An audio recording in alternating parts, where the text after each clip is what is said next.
have for him?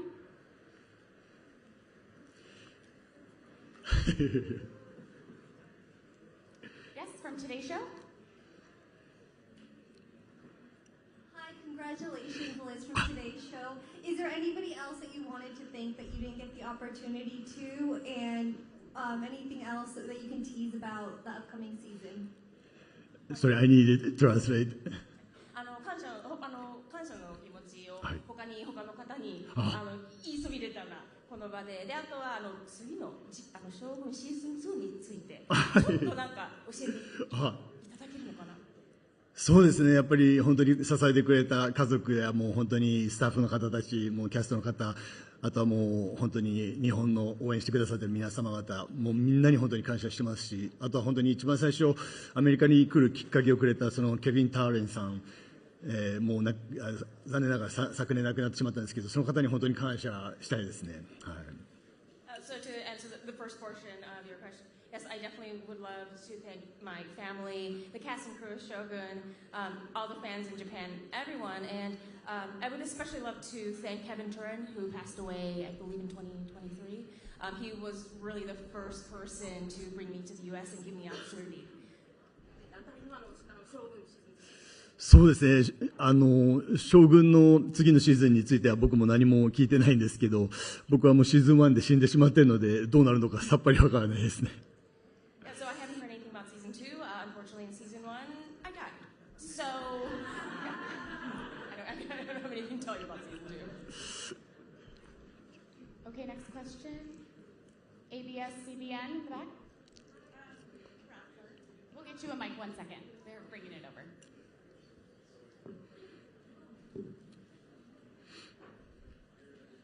Could you quickly talk about your experience working with Hiroyuki Sanada and what did you learn from him? ヒロさんと仕事してで、今回は何を学んだか。そうですね、本当に僕は19歳の時に真田さんと初めて共演して、で今日までいろいろたくさんお世話になったんですけど、やっぱり将軍ではやっぱりその今まで演じてきた役とか自分が経験してきたことをやっぱり全て活かせるっていうことを真田さんを通じて知れたので、その姿を本当に将軍の撮影現場で間近で見れたことは本当とても大きかったですね。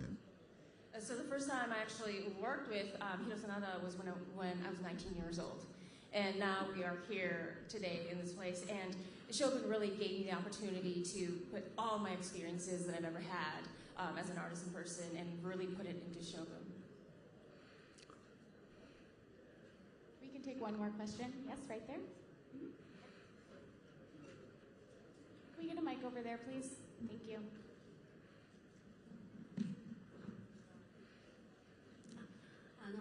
日本の読売新聞の後藤と申します。はい、この度はおめでとうございます。はい、今回浅野さんが受賞されたということで、日本の若い俳優さんも大変勇気づけられたと思うんですけれども、若い俳優さんたちに向けて一言メッセージをお願いしたいのと、次のハリウッド作品のオファーはもう受けていらっしゃるんでしょうか。I'll just interpret that really quick for the rest of y'all. So do you have any messages for the young Japanese actors coming up in Japan right now? And the second question is, do you have any U.S. projects coming up? そうですね、本当に若い俳優さんたちに、まあそうですね、僕でもできることだからみんなには絶対できると思うんで、本当に少しでもなんか希望を持ってたりとか夢を持ってるんであれば、とりあえずやっちゃえばっていうような感じですかね。はい。So the first portion of the question is that I feel that if I can do this, then anyone can do this, and to not ever lose hope and keep working at it. あとは、はい、そうですね。今一つ監督と一緒にお話ししている話があって、まあその作品がうまくいけば一つ、はい、可能性がありますかね。Yeah, so I'm currently in talks with a director right now about a new project. So hopefully that'll be the next project. Well, I'll let you know. Thank you. Congratulations. Thank you so much. ありがとう。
The next winner that we'll be bringing back is the winner for Screenplay Motion Picture for Conclave, Peter Strahan. So please prepare your questions. Thank you.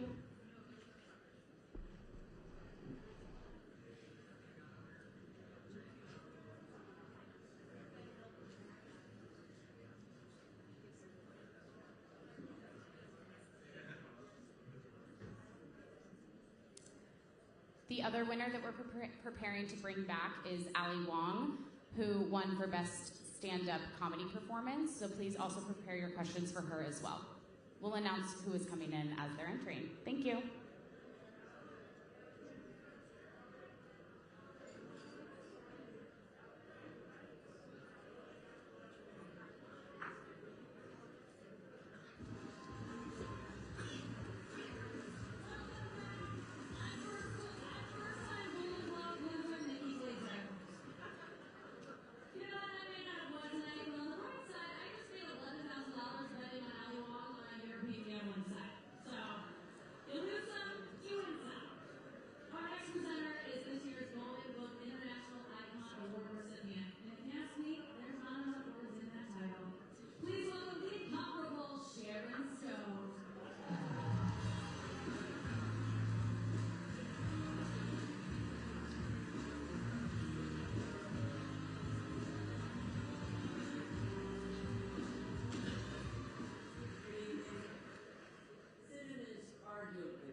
Here are the nominees for Motion Picture, non-English language.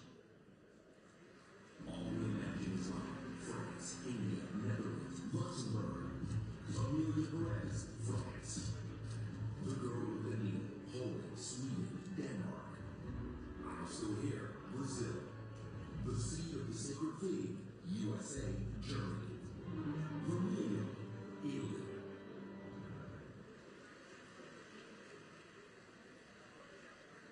And the Golden Globe goes to Emilia Perez.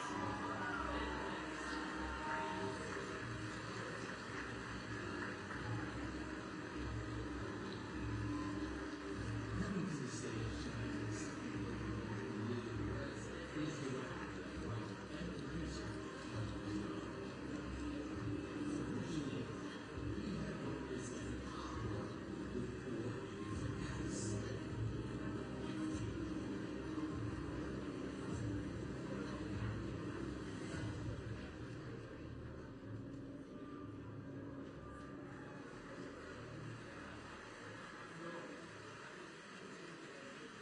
Sorry, I'm not English. Comme je suis superstitieux, j'avais rien préparé. Je mens.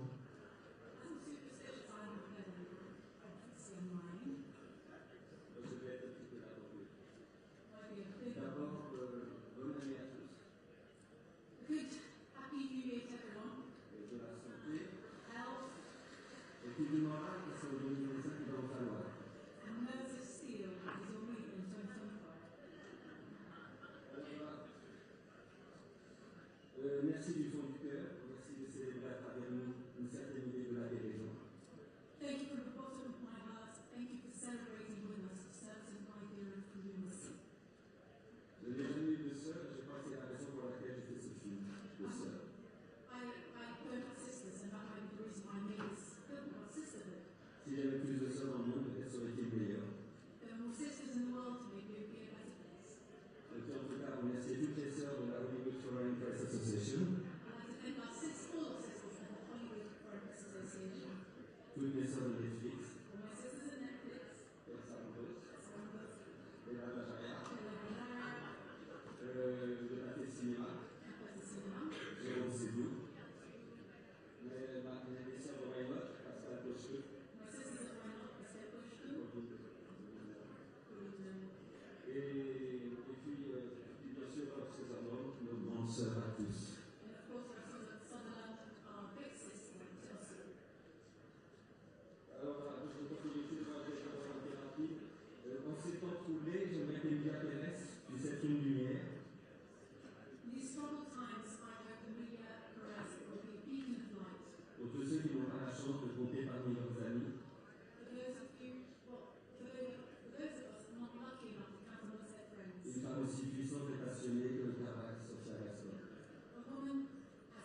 se battre et d'espérer toujours meilleur. Comme dirait une Berthelino. J'ai fait entendu et j'en excuse.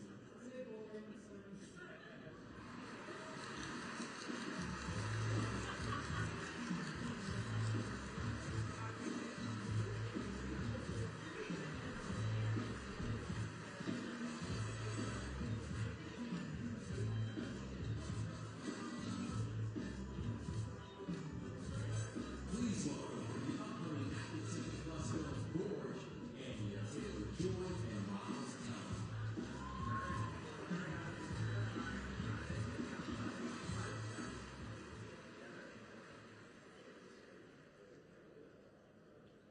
It's always an honor to be on the stage. And it's an honor for me to be presenting the name of the book. The nominees for Best Actor in a Limited Series Anthology or TV Movie definitely delivered an outstanding performance. Colin Farrell as a man sworn. Peter Strahan will be coming in next, so please prepare your questions. Thank you. If anyone is ready, you can hold up your placard. We'll start with Rappler in the back. Variety. Do we have a third one?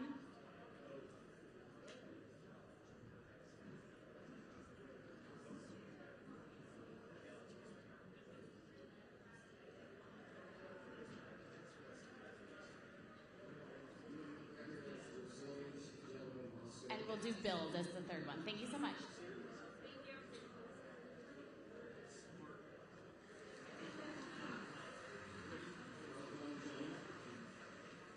And Golden Globe goes to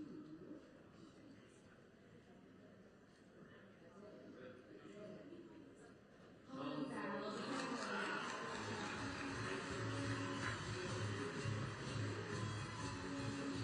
This is Comic Girl's fourth nomination and his third win. The audition and the layout way to come forward of the men's and women's war zone with the making cut. And that's right. No one's planning on this one. I did it all by myself. Just a raw pair of win. Please welcome winner Peter Strahan.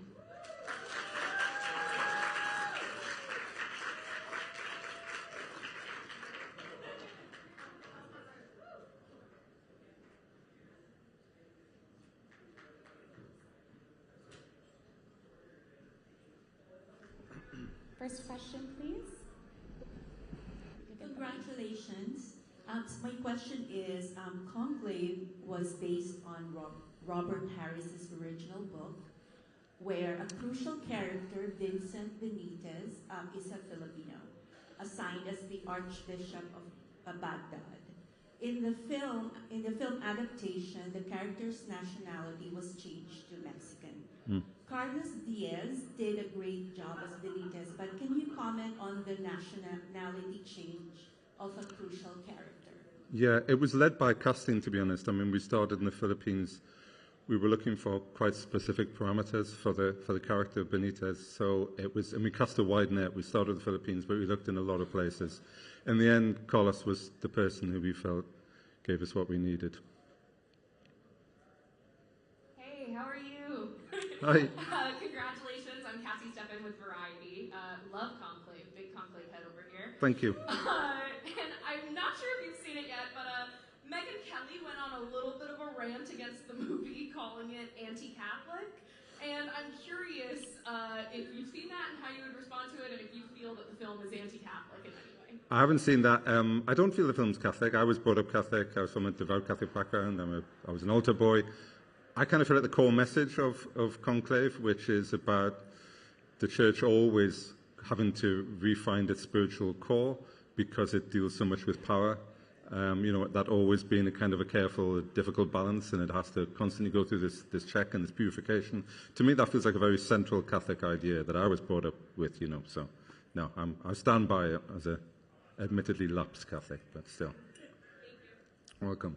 Hi, I'm Natasha Whitman with Build Germany. Hi. Congratulations on a truly excellent movie. I mean, the script, Ralph Fiennes, and obviously also Edward Berger. And as a German, we're all very proud of him, obviously. As you should be. Of course.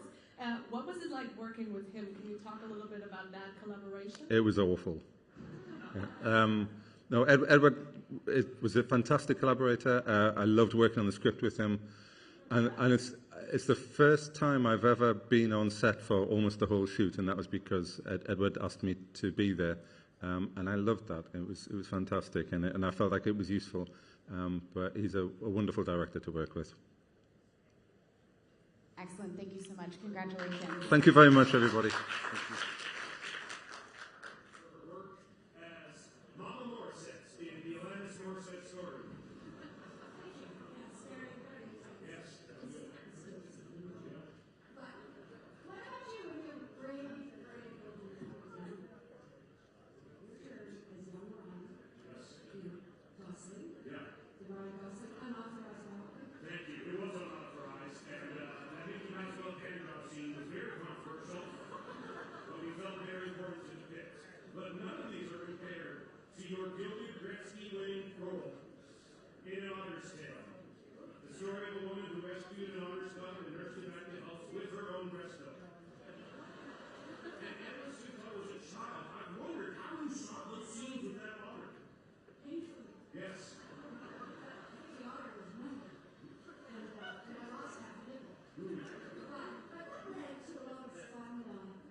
And so, my boys, I love you, and this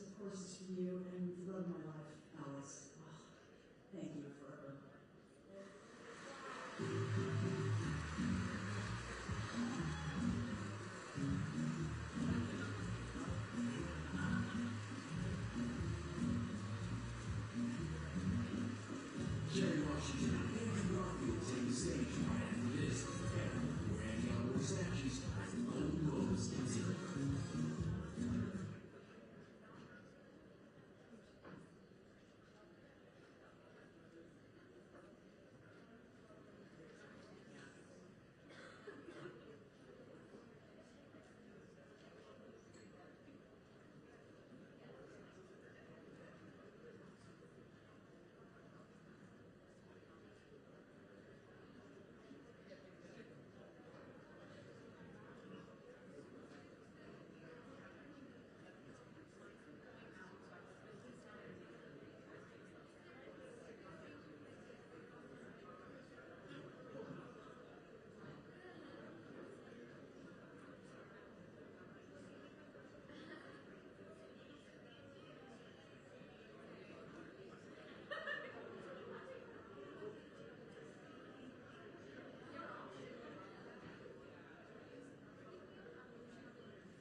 Hi everyone. We are going to bring back Colin Farrell, who won for Best Male Actor Limited Series Anthology Series Made for TV Movie. Please prepare your questions. Thank you. You can hold them up when you're ready with your questions and we'll go. I think you had held yours first. Okay, we'll go Express, Hello, and E! Online. Great. Thank you.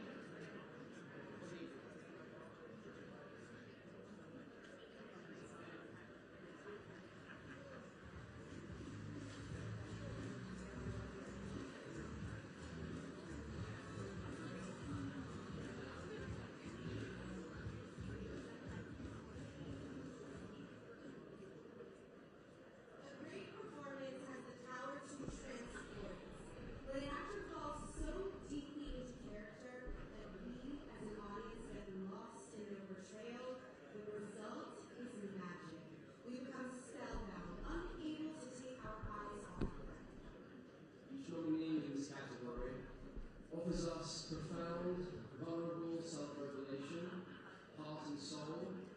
Every performance is its own unique, multifaceted jewel, reminding us of some vital aspect of our collective humanity. The nominees in this category this year have shown through their creativity what magic is made and we celebrate you all. Here are the nominees for Best Female Actor, Motion Picture, Musical, or Comedy.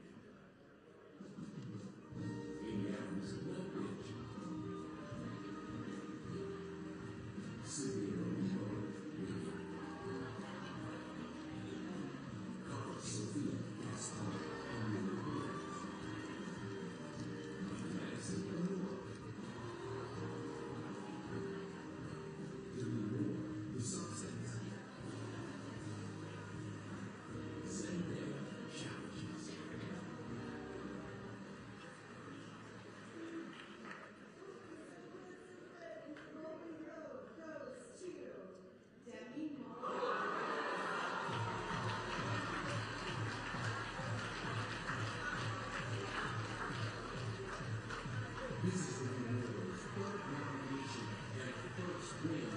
She's opening on the red carpet. She got the script right at the production where she could slip and do this or not.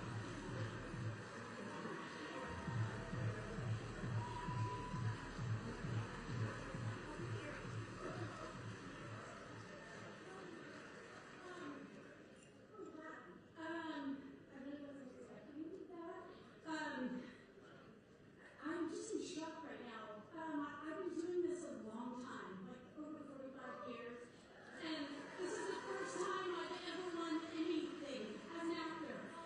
And I'm just so humbled and so grateful. 30 years ago, I had a producer tell me that I was a popcorn actress, and at that time, I made that mean that this wasn't something that I was allowed to have, that I could do movies that were successful, that made a lot of money, but that I couldn't be acknowledged. And I bought in, and I believed that. And that corroded me over time, to the point where I thought a few years ago that maybe this was it. Maybe I was complete, maybe I've done what I was supposed to do. And as I was at kind of a low point, I had this magical, bold, courageous, out-of-the-box, absolutely bonkers script come across my desk called The Substance. And the universe told me that you're not done. And I am so grateful to Coralie for trusting me, to step in and play this woman, for Margaret for being the other half of me that I couldn't have done without, for looking out for me. To the people who've been with me for over 30 years, Henry Bing, Jason Weinberg, everybody at CAA, Untitled, Lead, all of the people who stood by me, especially the people who believed in me when I haven't believed in myself. And I'll just leave you with one thing that I think this movie is imparting is in those moments when we don't think we're smart enough, or pretty enough, or skinny enough, or successful enough, or basically just not enough. I had a woman say to me, just know you will never be enough, but you can know the value of your worth if you just put down the measuring stick. And so today, I celebrate this as a marker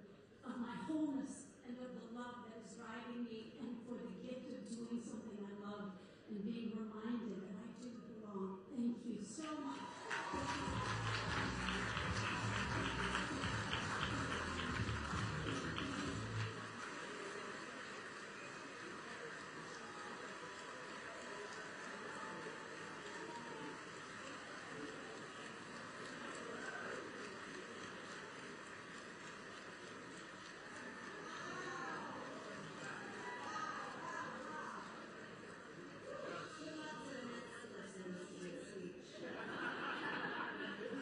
We've heard the nominees for Best Male Actor in a Motion Picture Musical Welcome. Just as you were on the bed. You never felt it. You really well Saturday. Just runs eyes and eyes. But how it may. Smashing sand on your own.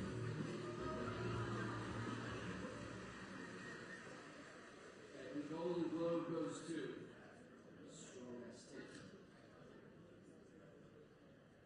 Sebastian Stan, Diplomatic.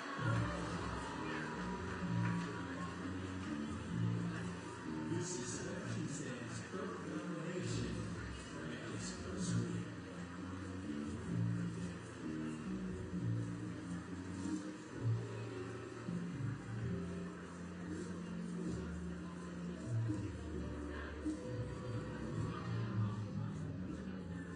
Oh man. Whoa. Aaron Schimberg and Adam Pearson at home, I wish you were here. I share this with you. Thank you for your trust. Our ignorance and discomfort around disability and disfigurement has to end now. We have to normalize it and continue to expose ourselves to it and our children, encourage acceptance. One way we can do that is by continuing to champion stories that are inclusive. This was not an easy movie to make. Neither is The Apprentice, the other film that I was lucky to be part of and I'm proud to be in. These are tough subject matters, but these films are real and they're necessary and we can't be afraid and look away. Thank you, CAA, my amazing team, Joel Lubin, Chris Andrews, Sean Perone, who found me the script, my amazing publicist, Evelyn Carmanos, I love you wherever you are. My manager for 27 years, Emily Gerson, thank you for taking on me when I was a kid, telling me to go to school and watch movies. I'm up here because of you. A24, Christine Sean, the great Mike Marie of prosthetics. Adela, I love you. This is for my mom who left Romania in search of a better life, gave me everything, and for my stepfather, Tony, who took on a single mom and a grown-up kid. Thank you for being a real man. Golden Globes, I love you. Remain to you guys.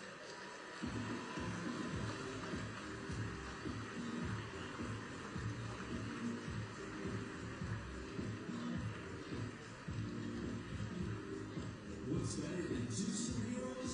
Three. Harrison Ford, Anthony Mackie, and Michael Keaton are coming up next on Golden Globes. This is CBS.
The next winner that we're going to bring back is Best Male Actor, Motion Picture, Musical, or Comedy, Sebastian Stan for A Different Man. So please prepare your questions. Thank you.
So we actually have Kieran Culkin, who will be next. He won Best Male Supporting Actor in Motion Picture for A Real Pain. He will be next. Thank you.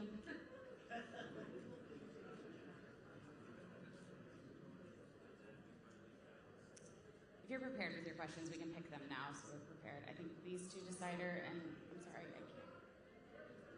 I can't read it. I'm so sorry. And then that one over there too. So those three. Thank you. Yeah, those three. It's okay. Yeah. And please, when you introduce yourself, please say which outlet you're with so that they know who they're speaking to. Thank you.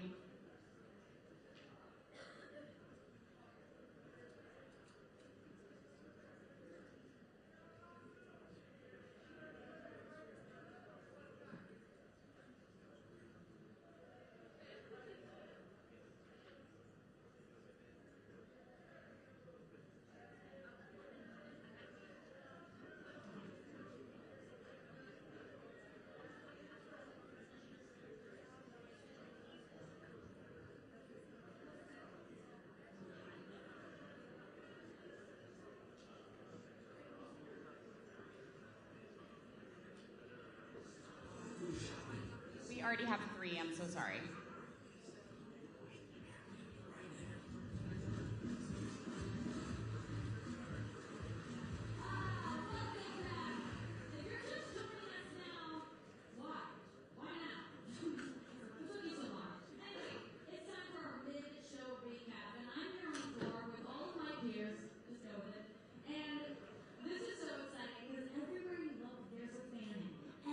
Dakota, Peyton.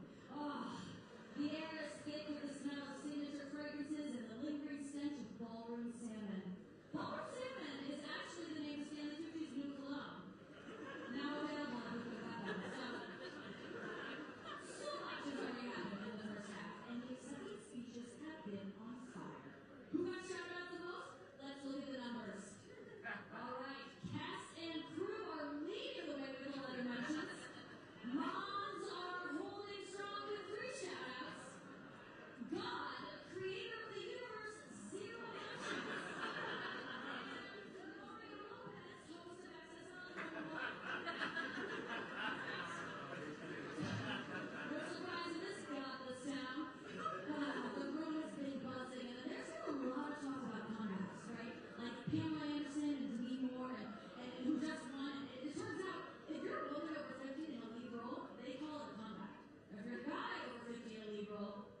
will be Hiroyuki Sanada, Best Male Actor TV Series Drama for Shogun.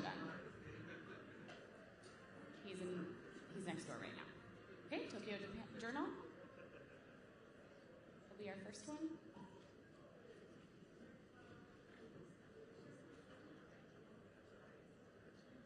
And then we'll do that one, and I don't know who has done both of you. We'll do those four.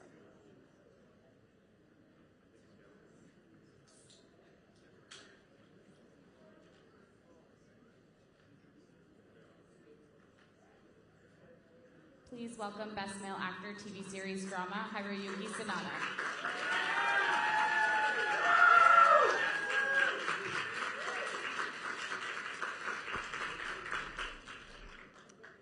Thank you. Woo. Hi, Anthony Aljami from Tokyo Journal. Hi. How does it feel to be recognized at this level, to be the first Japanese to be recognized at this high level in Hollywood? It's a lot for me.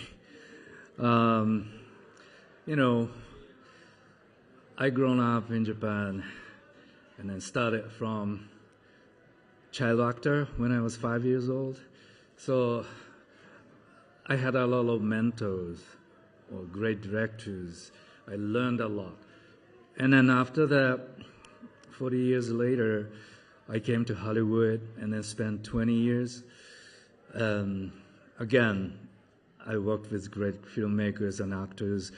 I learned a lot from them. So I put all my experience in my life, put into Shogun, and Shogun brought me here. It's amazing. It was a great journey for me.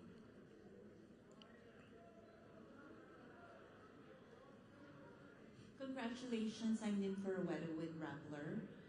What do your wins mean for Asian actors in Hollywood?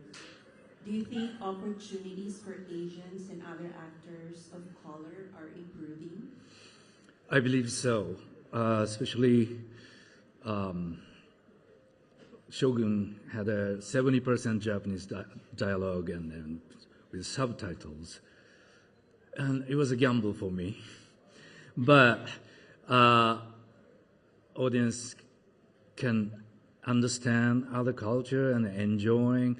So I believe Shogun could break the wall of the language. Means this is not only for Japanese filmmakers or actors, but filmmakers and actors all over the world getting big chance. So doors much wider than before now. And I hope this is going to be a big stepping stone for the next generation in all over the world. That's my understanding and my hope.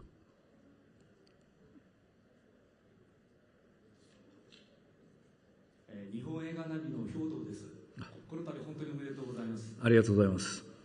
真田さんはおそらく20年ぐらい前から、日本を離れてそのまま全く日本映画にお出になっておりません。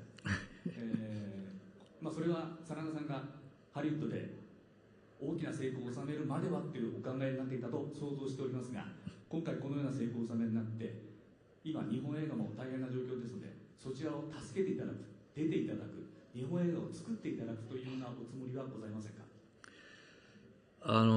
当初ロサンゼルスに移ってきた時は、行ったり来たりしながら両国の日本かもしくは世界の違う国の作品行ったり来たりしようという思いで来たんですね。なので日本映画を避けていたということもないし、その間送られてきた脚本は全て読み、プロデューサーとも打ち合わせをし、結果撮影に至らなかったというだけのことなので、今後も機会があれば今まで通り吟味をしてやっていくつもりですし、また日本にいながら海外の作品に出るというのが、当時は何かこうゲスト扱いされているような気がしたので、ここはしっかり踏ん張って、続けなければという思いでやってきて、結果20年経ってしまったんですけども、スタンスは未だに変わっていないので、変わらず、どこの国の作品であれ本を読んで吟味して心がなびいたものに参加していくという、つもりです。They are enjoying. Who won? Who won? Woo! Congratulations. Congratulations. Thank you. ありがとうございました。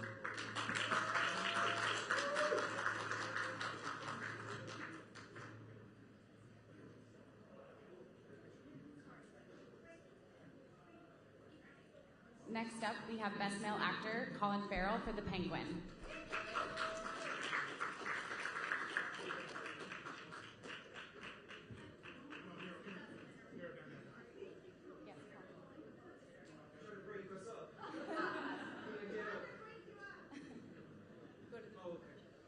That's okay.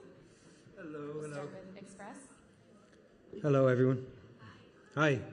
Thank you. Thank you. Hi, Colin. Good evening. James from the Express and Mirror. How are you? Good. Hey, James. Many congratulations. Thanks, man. Bloody terrific award for a terrific performance. Such power, such poise, such emotion from the screen. Take your mind back 20 years ago when you described the experience of being in Hollywood and suggesting, I don't know. I don't know whether I can carry on. I don't know whether this is a thing for me. The thought process, the mentality, the drive, the determination.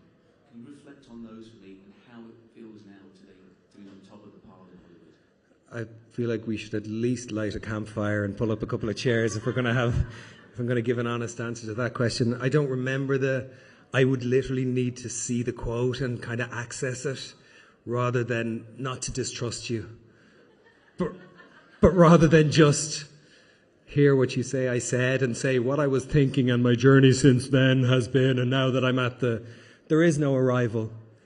I think I did say that a long time ago, and I still believe that. Either there is no arrival or you're constantly arriving.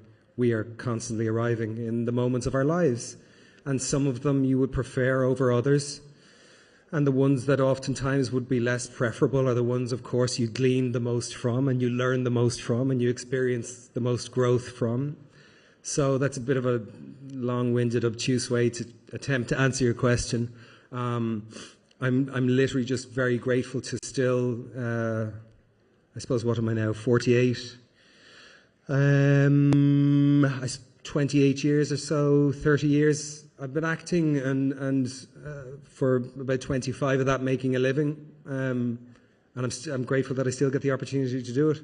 I love working with actors, I love working with directors, I love working with crew members, I love working with production design, with makeup departments, with wardrobe departments. I love being just one spoke in a many-spoked wheel of bringing these stories to screen, whether it's television, streaming, or cinema, or whatever it may be. So, yeah, I consider myself incredibly fortunate, but I certainly don't consider myself at the top of any pile.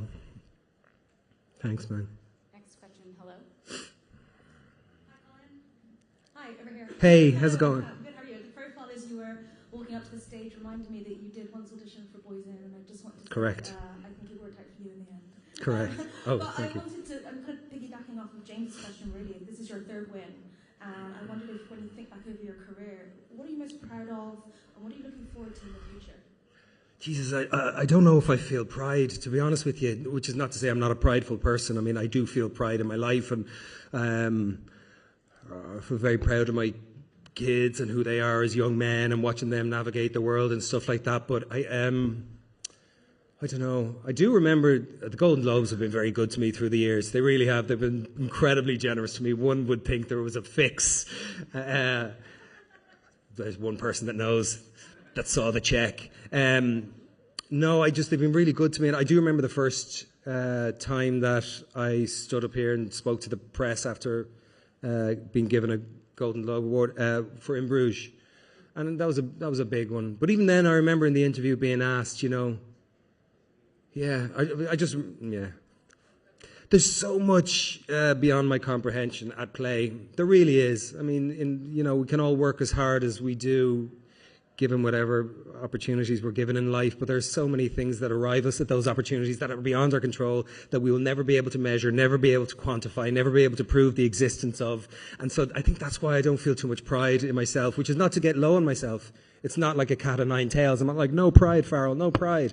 I'm not saying it's a deadly sin or anything. I think it's because I feel, honest to God, like just very grateful that I get to go to work most of the time with people who I end up having real affection for, and bringing these scripts to life. It's just such a joy. It's so many actors unemployed. I mean, the unemployment rate is super high.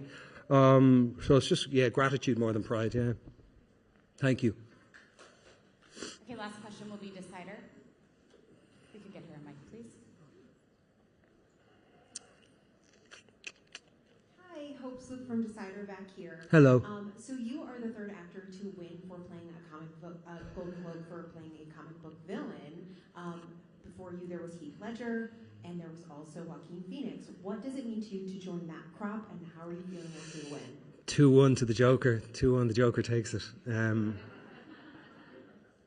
No, I mean, you mentioned two actors who are, I think, for my money, two of the most extraordinarily talented and gifted and just brilliant artists in film that I've ever had the fortune to observe and be affected by. What Heath did in Chris Nolan's Dark Knight was extraordinary and will live on for future generations. And what Joaquin did with the Joker was as exemplified by all the awards that he won in the Oscar and stuff. It was extraordinary. It was so special, both of them. So to have your name thrown into, just uttered in the same sentence as those performances and stuff, honestly, it's lovely. But still approach it all more from just a fan of it all, Really. Like I don't feel like I'm part of that pantheon. I won't be going home tonight going, I'm part of that pantheon. But just Joaquin and Heath, just two extraordinarily honest, brilliant actors, and what they both did with the Joker was extraordinary, yeah. But thanks for the question. Thank you so much. Thanks, everyone. Yeah. Thanks.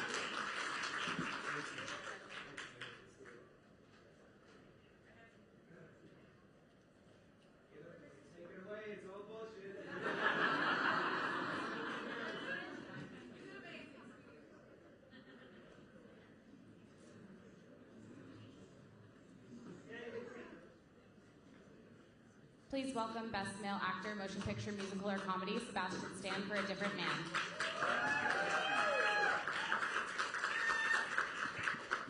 Definitely worthwhile following that man that I look up to a lot. We'll start with our first question, Gold Derby. Hello, sir. Congratulations. Hello.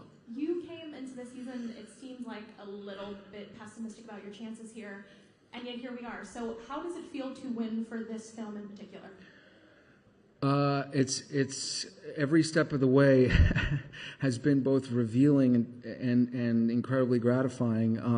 This film we did 2 years ago, and then the strike really delayed everything, and then we had to wait, and we went to Sundance and then Berlin, and again, you never know, right, when it's going to come out later, and the fact that it came out now, it's always a busy season, and especially wanting to get people to see the film because of what it speaks to and how brilliant it is and written to me. And this particular writer-director really deserves to be working and be telling these stories. And so that's, I think, what this, for me, signifies, and it's a great acknowledgement that I'm very grateful for.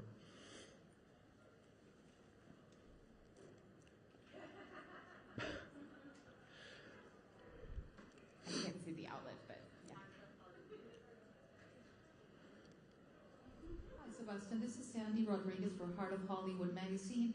I really think that you're my favorite actor. I really admire your versatility, and you play all kinds of characters. So my question to you is, out of the many different types of characters that you played, which do you believe was the most challenging? Without a doubt, the man in orange, right? Donald Trump, definitely the hardest. And that is not to diminish why I'm up here right now talking to you. I think this in itself was really difficult. It was a big risk in terms of what it speaks to, and trying to walk into somebody else's shoes who has neurofibromatosis like Adam Pearson. So that had its own challenges as well, and wanting to do that right. But in terms of when I look back at my sleepless nights and the responsibility that I feel I carried, and I still feel I carry, it is about The Apprentice and wanting to do the best that I can to honor Ali Abbasi's vision and to offer further perspective on something that I think we're all inevitably having to deal with. We'll do one last question.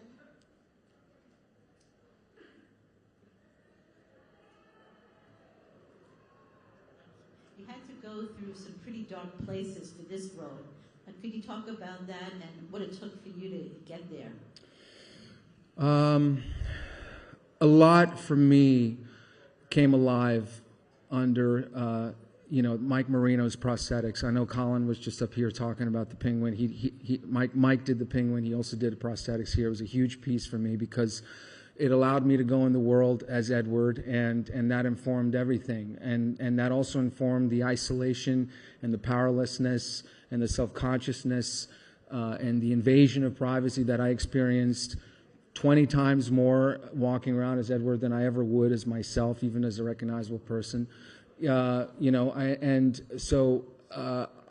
felt that I owe a deep gratitude to Mike for the work, but also to Aaron and Adam. Adam Pearson's mom at the end of the movie, after she saw it, said to me, "I've always wanted somebody to walk in his shoes so he could, they could understand what it is." And this is probably as close as I could get. And my feeling is, as I was saying out there, that we have to somehow keep adding to this narrative and expand and expose further so that we do have a more normalized reaction, because when I was walking around the streets, it was just so extreme. I mean, people just feel you're public property.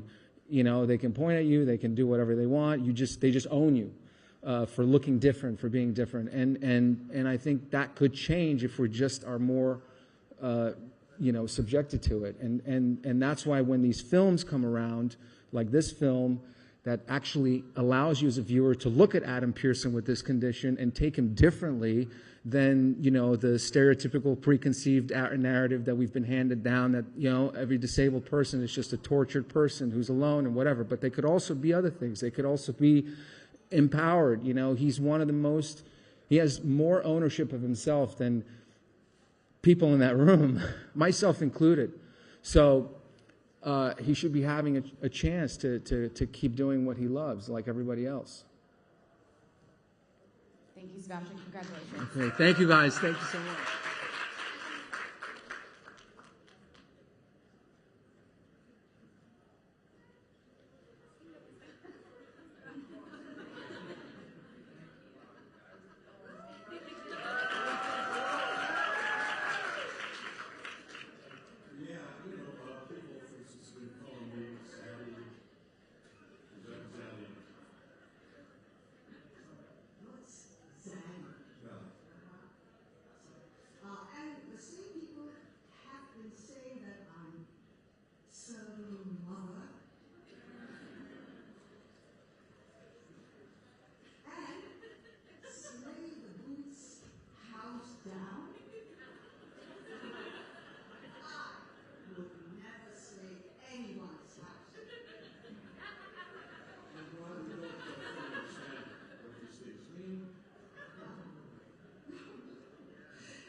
welcome the winners of Flow. We'll have Gins Zabalotis speaking on behalf of the... Go ahead to the second mic. Thank you.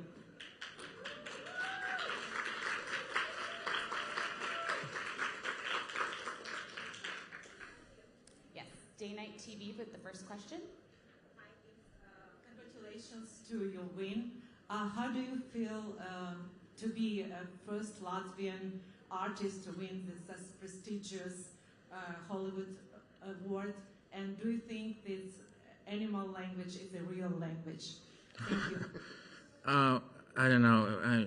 I think everyone's really cheering in Latvia.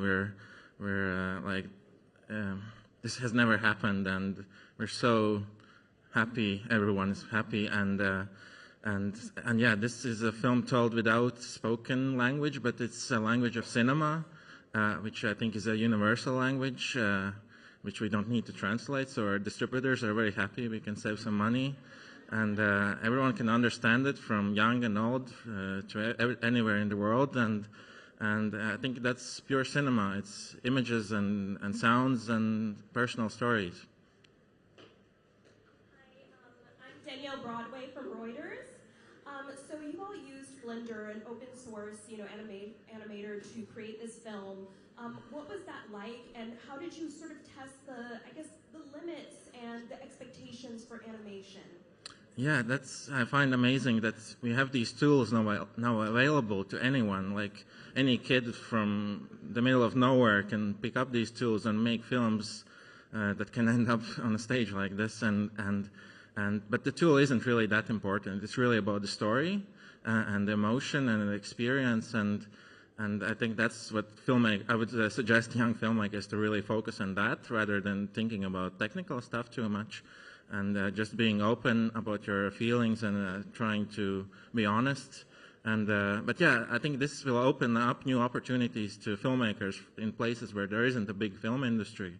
They can share their experiences, and this can reach a global audience. We can take one more question.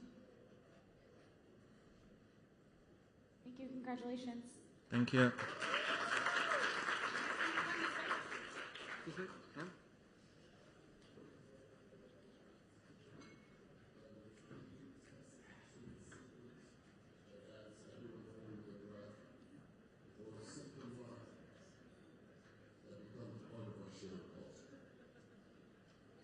When these films work, they remind us we're all one big family, sharing a collective experience. Every catchphrase, every stunt, every emotional beat, they bring people together across our beautiful planet in a way that's truly special. So when the Golden Globes created this award and asked me to present it, I only had one thought. It's about damn time.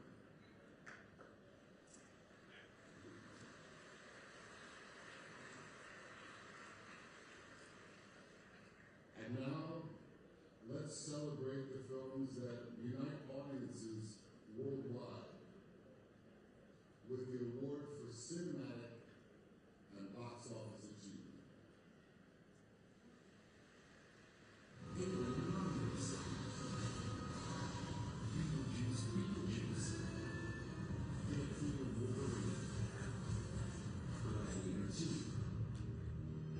Inside Out 2. Choices.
shared our dream of bringing Oz to the world.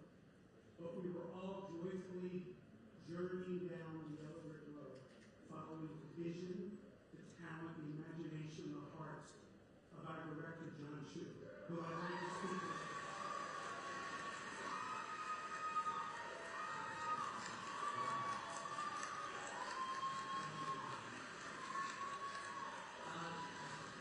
Thank you, Mark. A big heart and compass, they're all in Wicked. Without you, nothing happens.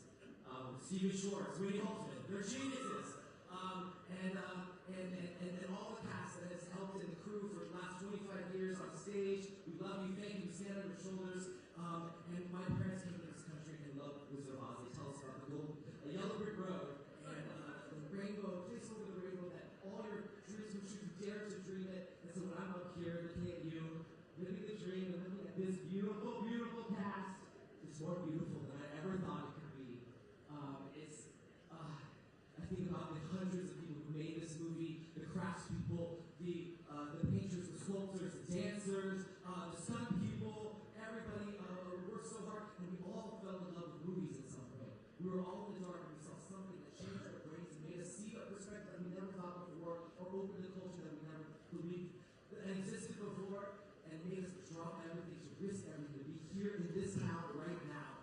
And I think about that, and I think about how beautiful that is. That's why this is for you, the fans out there who came to the movie theaters to bring your friends and families and stay in the dark and watch. We saw your videos, we saw your sing-alongs, we saw your makeup, your hair products, your bakery items. I don't even know, and it shows how important making this stuff is. In a time when pessimism and cynicism sort of rule the planet right now, that we can still make art, we can still make art that is a radical act of optimism, that is empowerment, and that is joy. And so when we discover that maybe the world isn't exactly the way we thought it was, that maybe we're a little bit alpha inside of us, that maybe we have that courage and that strength to not give up, but to rise up and take the road off the Yellow Brick Road and maybe discover we can fly. Thank you very much. It means so much.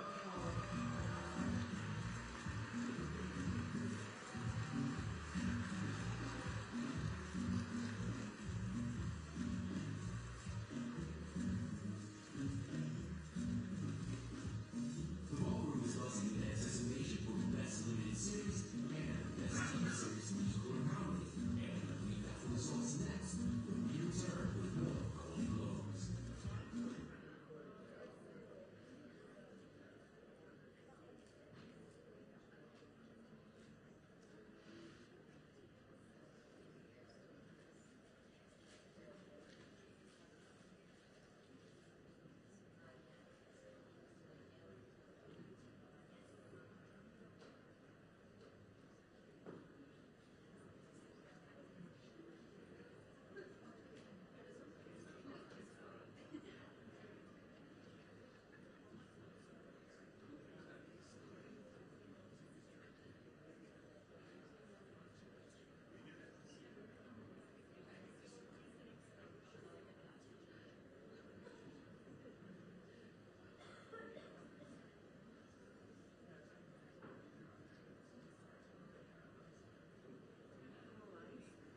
lot of people sometimes ask me why Baby Reindeer, why I showed this dark, is going on to be the success it's had. And I think in a lot of ways, people were kind of crying out for something that kind of spoke to the kind of painful inconsistencies of being human. I think for a while now, there's been this kind of belief in television that stories that are too dark and complicated won't sell and no one will watch them. So I hope that Baby Reindeer has done away with that theory, because I think right now, with the world's in the state that it's in, and people are really struggling, we need stories that speak to the complicated and difficult nature of our times. You know, any story when done right is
to the Golden Globes and to all of the international journalists, we want to say thank you, grazie, merci, grazie.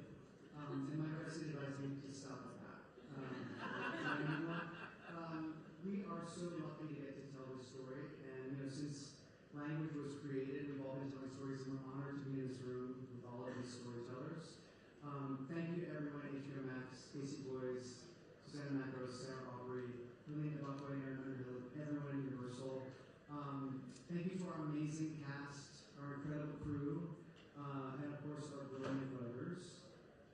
We do have to shoot tomorrow. We have a call time of 6 a.m. So if Jean Smart asks you for a shot, please do not give it to her, okay? Kate Winslet looking at you wherever you are. Give her water, okay? Give her water if she wants it, okay? Just a little shot, maybe one. And we want to say we love you, Allah. Thank you to our family. Thank you to all of you. This is crazy. Thank you so much.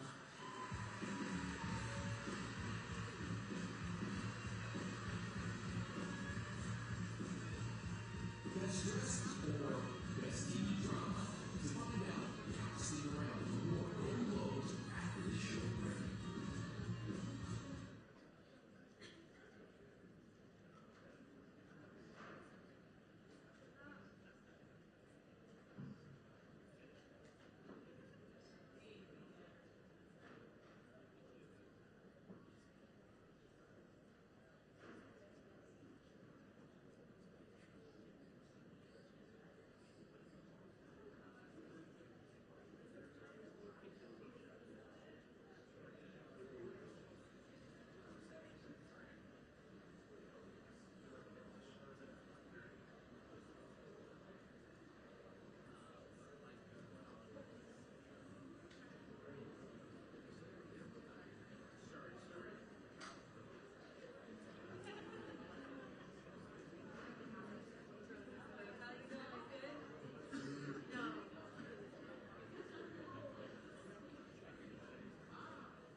The next winners we will bring back will be the cast of Baby Reindeer, and we will start with Jessica Gad, and then Jessica, sorry.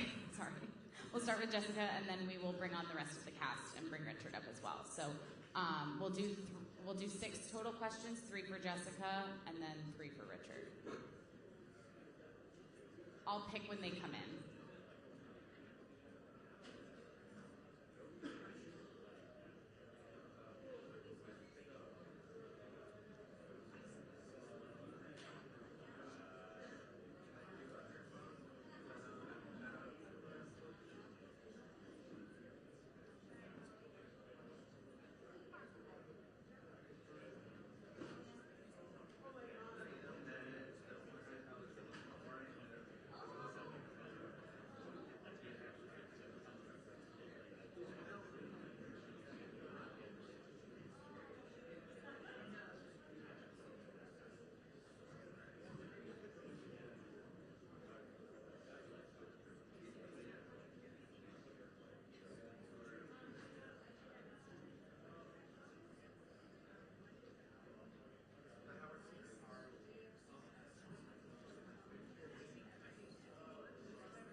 unbelievable suspenseful stuff that keeps you guessing.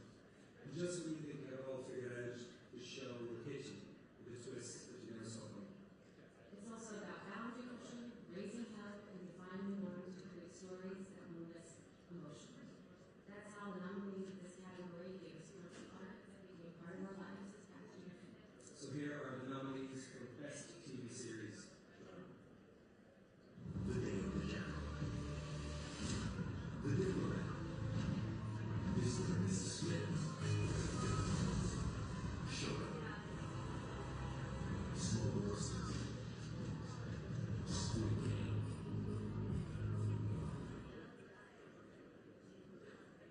And the Golden Globe goes to Sugar.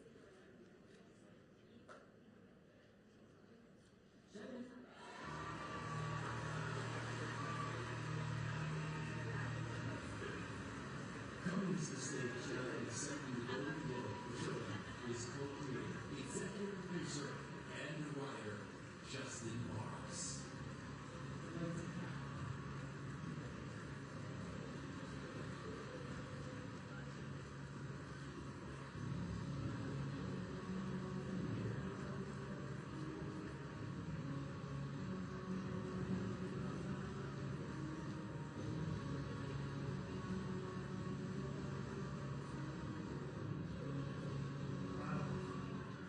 Thank you so much to the Golden Globe voters. They can tell you how insane this is. Yesterday, Rachel and I were scouring the ferns of our house looking for a 50-pound tortoise that we adopted for some reason. That keeps escaping, and now here we are. And Han Solo is looking at us, and nothing about this show has ever been expected. Truly, it was made on the backs of thousands of fearless yeses that we received over the years from our East Meets West cast and crew, extraordinary cast standing right here, to our writers and our directors and our partners at Disney Television, FX, and Hulu. All of you guys said yes so many times over the years to a show that on paper you should, quite frankly, have never said yes to. It is a miracle that everyone still has their jobs. It is a miracle that we still have our marriage. And it is a miracle if we ever find that tortoise again. So we will get a GPS tracker soon, girls, I promise, and thank you so much.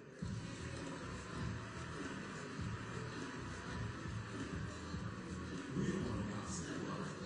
Told us that the pilot of Vegas is inability and best men after an evolutionary drama for the Golden Globes for summer.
There's no doubt each of you ladies delivered stellar performances.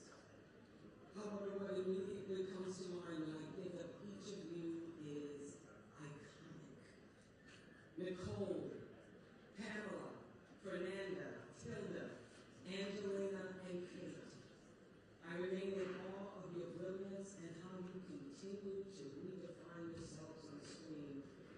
You are not only actresses, you are forces of nature shaping cinematic history. Here are the nominees for Best Female Actor Motion Picture Drama. Pamela Anderson for Last Showgirl. Angelina Jolie, Maria. Nicole Kidman, Baby Girl. Tilda Swinton, Boom Escobar. Fernanda Torres, I'm Still Here. Kate Winslet, Nemo.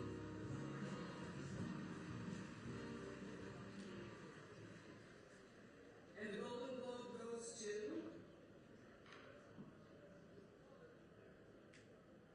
Fernanda Torres.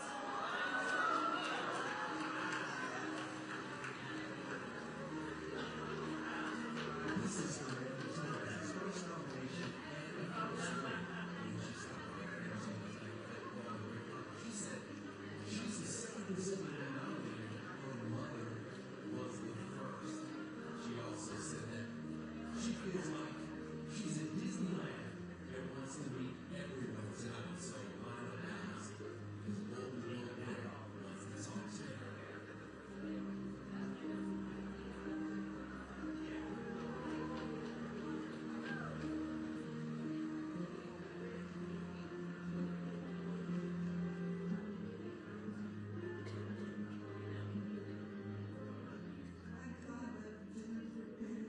Because I was glad already. And this is such an amazing year for female performances.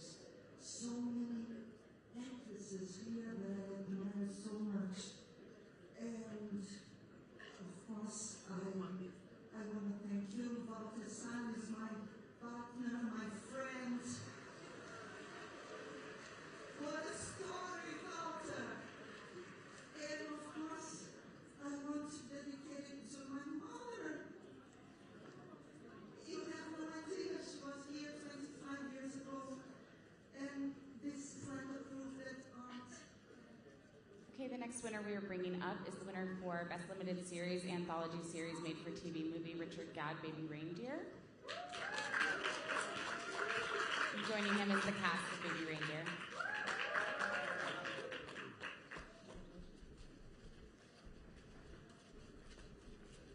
All right, first question will go to Ola USA. How do we want to do? What's Hola USA? Hello, Jovita with Ola USA. Congratulations. Thank you very much. Thank you. Obviously, we saw the fallout, the highs and the lows of Baby Reindeer with all the news, the headlines. How did you deal with that personally, spiritually, emotionally? Well, obviously I can't go into too much detail on these matters, but you know, like the 2024 was a crazy year of ups and downs and ins and outs. That it was quite hard at times to find my feet. But the show, has done some amazing things for people around the world, like the charity statistics and everything like that. Every time there was a bad moment, I just had to go back to the fact that the show, back in the UK. Charity statistics for abuse charities, they were up 53%. In referrals, stalking charities up 47%. So every time there was a bad moment, I just went back to the actual significant positive change that the show was making, and reminded myself of that, because I think the show's done a lot of good for this world, for sure. Enigma Magazine, next. Richard, I want to ask, basically, this show is about you and your story. Do you see yourself doing something in the future that's a departure from who you are, something fictional, where you can act also as well as write? And as for Jessica, you said that in Misery, basically you got inspiration for like how to take on the character. Did you get to talk to Kathy Bates tonight and tell her that yourself? We'll do it one by one. Do you want to go first? Yeah, well, basically, to come back to your question, I am doing that next. I am doing a fictional show next that I'm writing at the moment. It's called Half Man. It's a BBC HBO show, and someone clapping at the back randomly. Not sure what that's about, but yeah. So I am doing that next, and so I will be departing and trying a new challenge away from the kind of autobiographical work. So I'll let Jess come to the mic and answer that question. So, yeah. Yes. Yes, I did. No, yes, I said I was her number one fan. Lol. Everyone who sees Misery will know what that means. But yes, so she, and she's just the best. So it really meant extra much that she was the person who read out my name and gave me this. So yeah, it was lovely. Yeah. So move around. We'll do one more for Richard. Hello, I'm Hilda Van Blackie for Heart of Hollywood. I wanted to know, please, if you can tell us, was that woman that was giving you trouble, apparently saying it was her story and it belonged to her, whatever, was that good publicity or did it affect at any point? Well, unfortunately, I'm not going to be able to speak to that because it's part of an ongoing legal suit, so I can't answer that question, I'm afraid. I apologise. Thank you, though.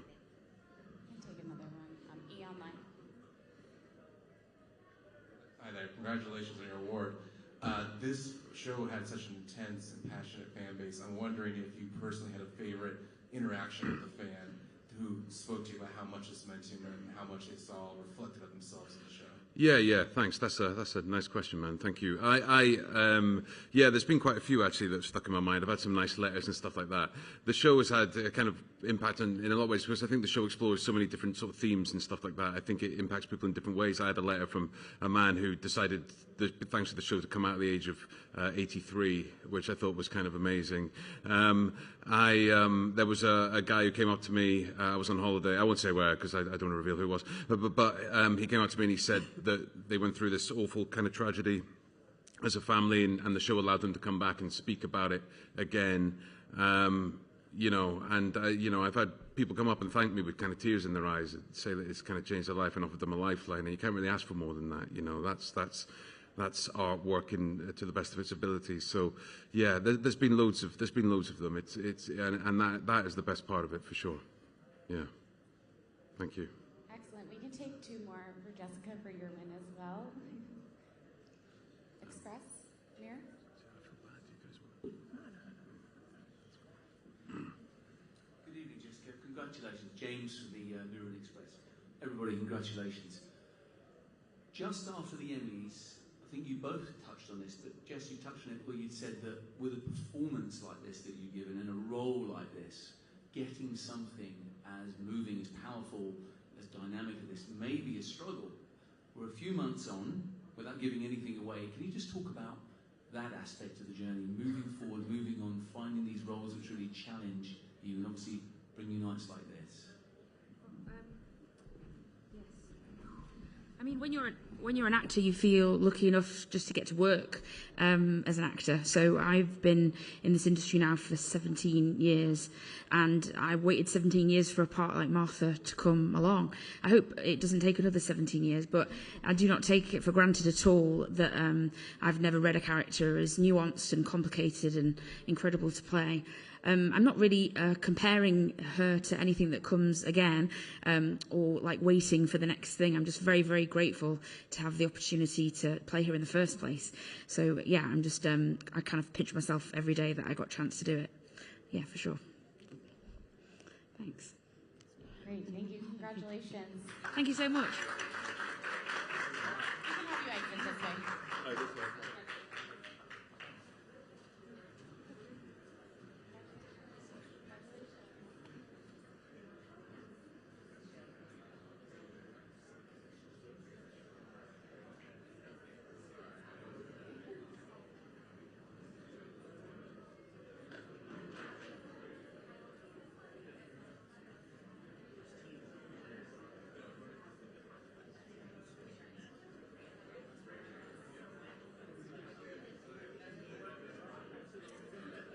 The next winners we will bring up are Best TV Series, Musical, or Comedy, Hacks. Please welcome them to the stage.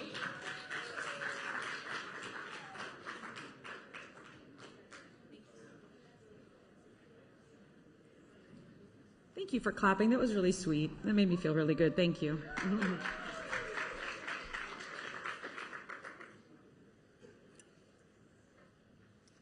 right, we'll start with USA Today.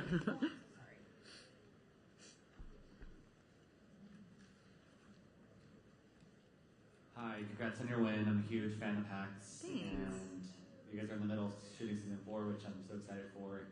Could you tell me about the dynamic between Ava and Deborah and how that's going to change with this new season?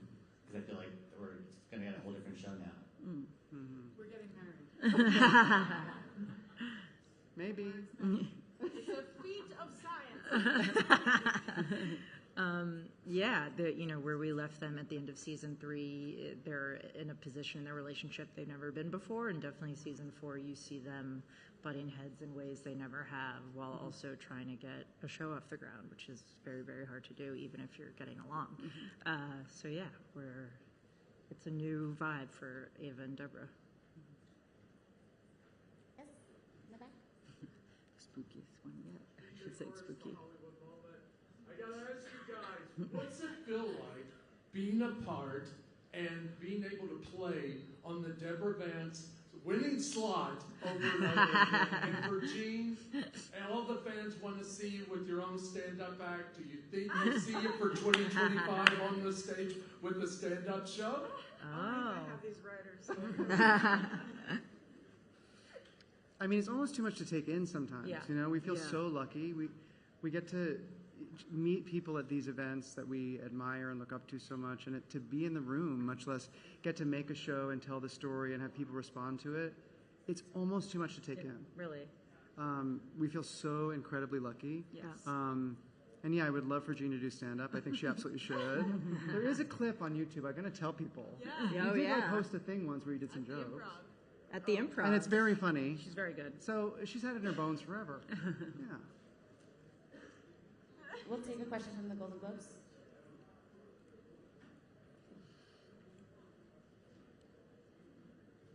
Hey guys, Whitney Friedlander with the Golden Globes. Hi. Paul, you spoke so eloquently at the Emmys about the ageism in the industry and how hard it is to find good parts for people of a certain age. Especially this now that we have the substance, things like that. Have there been any conversations? Have you heard anything else in Hollywood about how this might be changing or any news about that? I don't think I've heard anything specifically about it changing, but it is exciting to see, people, especially here tonight. I mean, you're seeing a lot of people who have been in the business and have been grinding for a long time, and it's so, I think, exciting to see people who have paid their dues get their flowers. I think it's interesting. It's like, even though I think it can always be better, I do think it's actually a good time for roles and for characters that aren't just teens. It's not just like young people or friends in their 30s living in apartments. I do think you're seeing like a really diverse age range on television. That's what's so exciting about the TV landscape right now. I hope that we only see more of it, and that networks take risks on stories that are original and characters, whether it's about their age or about something else that isn't the typical thing you see. I think it's like exciting when they take a risk, because it can really resonate with people who are an underserved audience.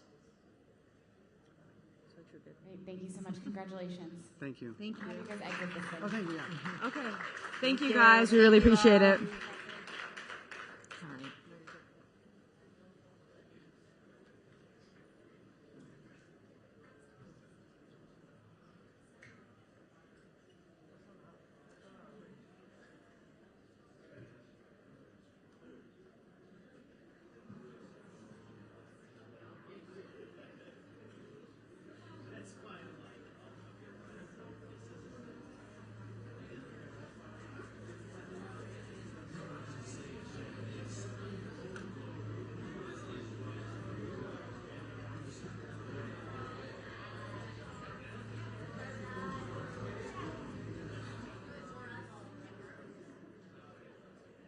Next up, we will have Best Female Actor, Motion Picture Drama, Fernanda Torres, I'm Still Here. not here just yet, but she'll be back here in a second.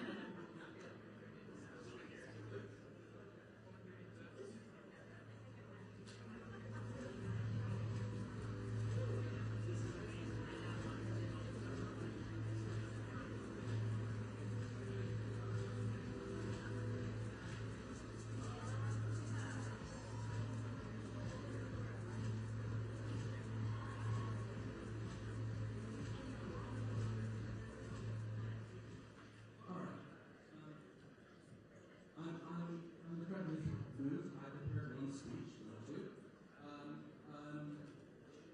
I have to thank everyone up here who over and over again bet on this film, the platform, and stuck with it. You know. Please welcome to the stage Golden Globe winner Fernando Torres for I'm Still Here.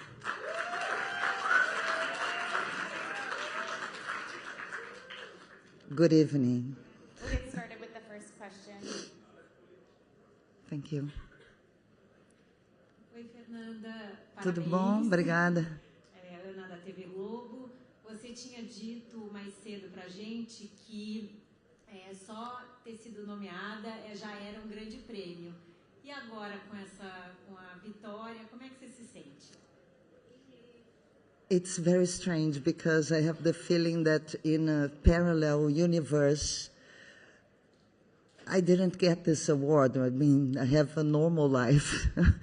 So everything's very weird. I never thought I would win because so many great performances in English. So I was, this tells so much about the difference in the cinema nowadays. I mean, to have someone speaking Portuguese being nominated in such an amazing category and then winning it. I'm really, really touched by it. And I never expected. I thought I was so happy already just with the nomination. It's a great, great honor. Thank you. It's almost like you won the World Cup in Brazil right now. People are unbelievable. Can you just comment? How do you feel for the Brazilians? How the people in Brazil are celebrating right now? Yes, I think because there was a central station with my mother 25 years ago. I don't know, in Brazil, people took it like personally. It is something very patriotic that's happening in Brazil with this film. I wish I don't know, I'm so happy. I would like to say that the Golden Globes make Brazil a very happy country with this award today. We are like really celebrating over there, and I'm very proud to be one of the reasons for that. And I'm also proud that this award came, I mean, with Walter involved and also Eunice Paiva, this woman who is really moving the whole thing, I think. We'll take one more question from Nylon Magazine.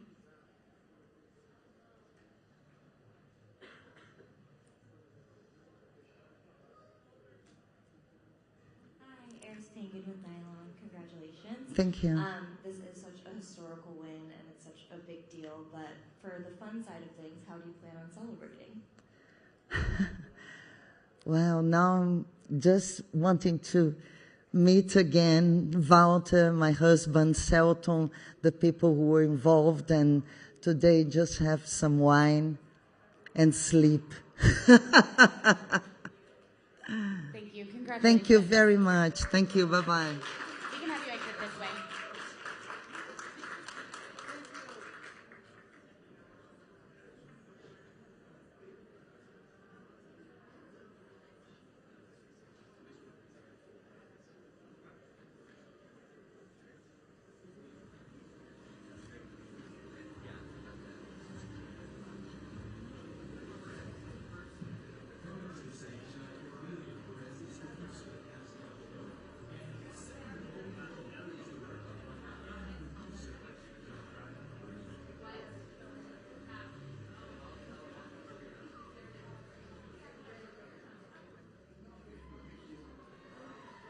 can prepare your questions, the next group that will be coming back is TV series drama Justin Marks for Shogun.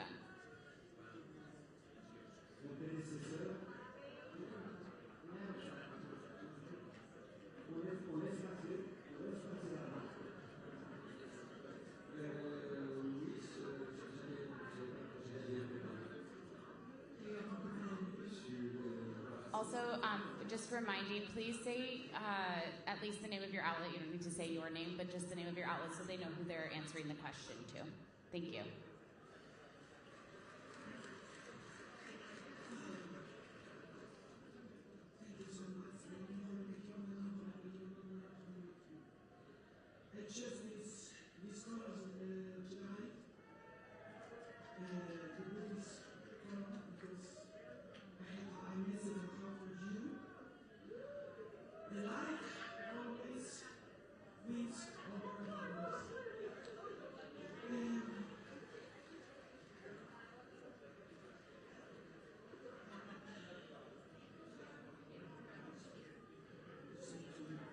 Please welcome to the stage the cast of Shogun, winners of TV series drama.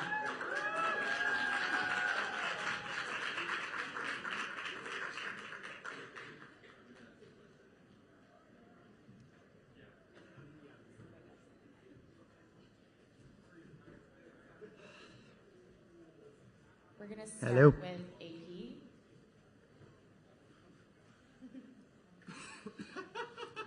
I have to ask this hard-hitting question. What is the name of that tortoise and where was it last spotted? I'm glad you asked. His name is Tenchu, or Tenchu Margarita, according to our daughters. And he was last spotted at the back of our property, if anyone has seen him, by the gulch. Tenshu, T-E-N-S-H-U. S-H-U, the Tenchu Kaku of a castle. Variety? Hey, Justin and Rachel, congratulations. Give me give me an update on season 2. Where do things stand? What's the latest that you can tell us? Season 2. Well, it's ongoing. We're still trying. We haven't given up. And what can I say? I'm not sure what we can say. We're about 6 weeks from the end of the writer's room. Oh, yes. And we hope you'll like it. Yes. On the end, over here.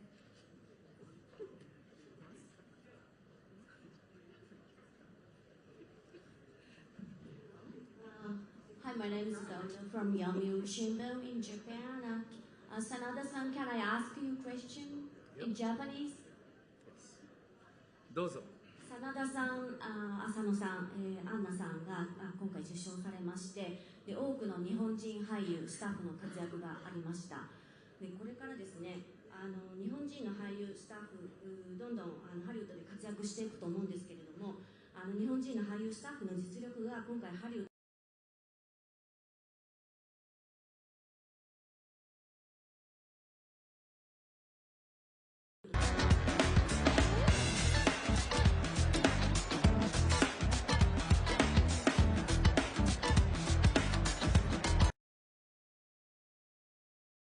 the show, more Japanese crew members and actors being in Hollywood productions, do you think there's a recognition of Japanese talent, and do you foresee growth? お答えします。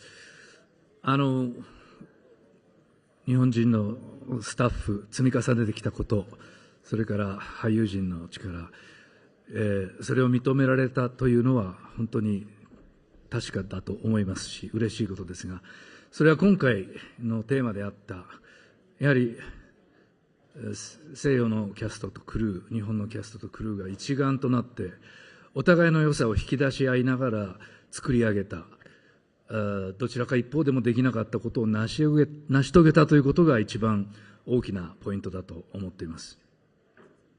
Yes, I think definitely Shogun is proof and recognition that of the experience of Japanese crew and actors. And what was unique about Shogun is that it was a production with East and West. East could not have done it, and only West could not have done it. So Shogun is a proof that with our combined creativity, Shogun, you have Shogun. そして今回、日本語のセリフにサブタイトルがつきながらも異文化に関して興味を持ち理解し楽しんでいただけた観客が世界中にこれだけいたということが立証されたというのはまた一つ大きなことですし、それによって大きく門がまたアジアの国々に開けたと思うんですね。その土壌に次からまたクルーもキャストも両方橋を渡ってこれる状況が作れたんじゃないかと思いますので、可能性は大きく広がったと思います。Yes, I think since the show is largely subtitled, but regardless of that, we have so many fans all over the world. Everyone really enjoyed it. So I think Shogun really is a proof of the work that we put in.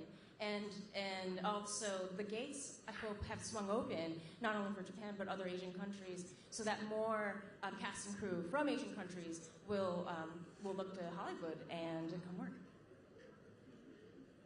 We can also take 3 questions for Anna for her win as well. Yeah. Anyone? They have a question for you. We can take Express. Yeah. Firstly, I'd like to say James from the Mirror and Express. Firstly, I'd like to say congratulations to the whole cast and whole crew. A terrifically powerful show. I'm sorry to, Anna, congratulations. I must ask Cosmo a question. Because he has been quietly stood there. Currently, a certain franchise is looking for a 30-something Englishman who has the prowess to be powerful on screen, potential killer, and the next 007. Would you comment on that, please? Come on, Cosmo.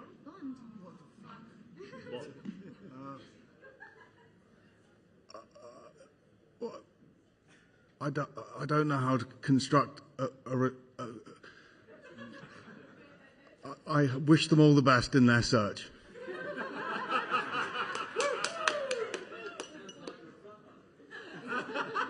We'll take a question from Enigma Magazine next. Hi, Mo from Enigma, from Egypt, and my question is for Anna. So, of course. So, obviously, you were the heart and soul of the first season in a way, and losing you was devastating for me personally. So I'm still here. Yeah, I know. But basically, I want to know, moving forward, if you were to get offered to appear in the second season in a capacity as a ghost or a dream sequence, would you say yes or no? If they ask me, I would absolutely do it. There's no way I'm going to say no. But I don't know if it serves the story, and I want it to be really good and not to bring the character back just to have her back. So I'm happy if they move on without me. We can take one more Tokyo Journal.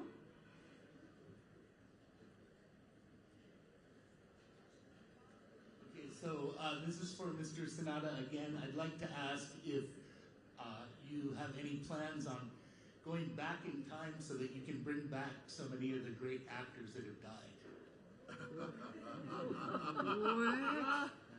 Mystery. Mystery. The all-powerful. Even more. Good luck.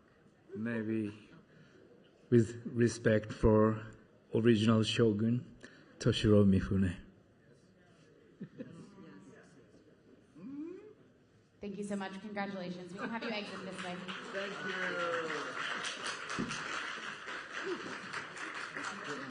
Thank you. You're very good answer.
The next winner we are bringing back is Best Female Actor Limited Series Anthology Series Made for TV Movie, Jodie Foster, True Detective Night Country.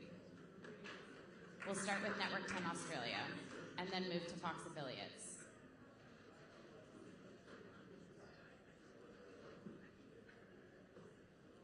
We can take one more as well. She knows. Please welcome to the stage Golden Globe winner Jodie Foster.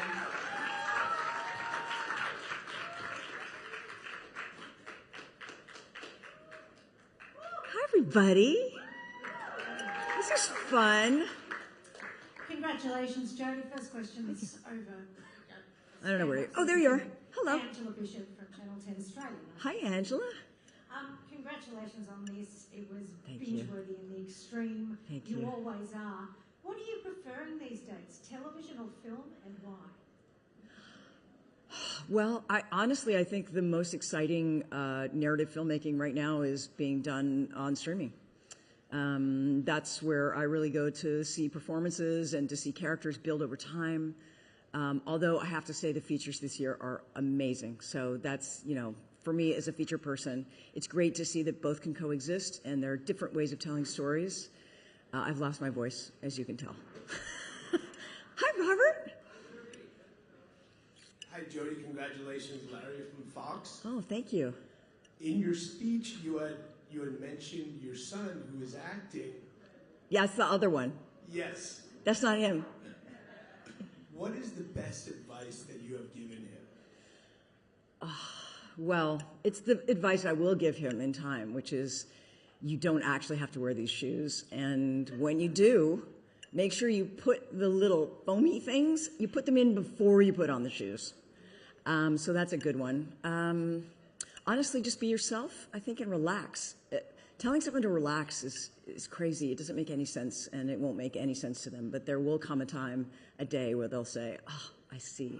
And that's true for athletes, it's true for artists, it's true for creative people, it's true for scientists, that in order to allow or to open, to have discovery, you have to be able to just let things happen and not continually try to control them like I did for the first 55 years of my life.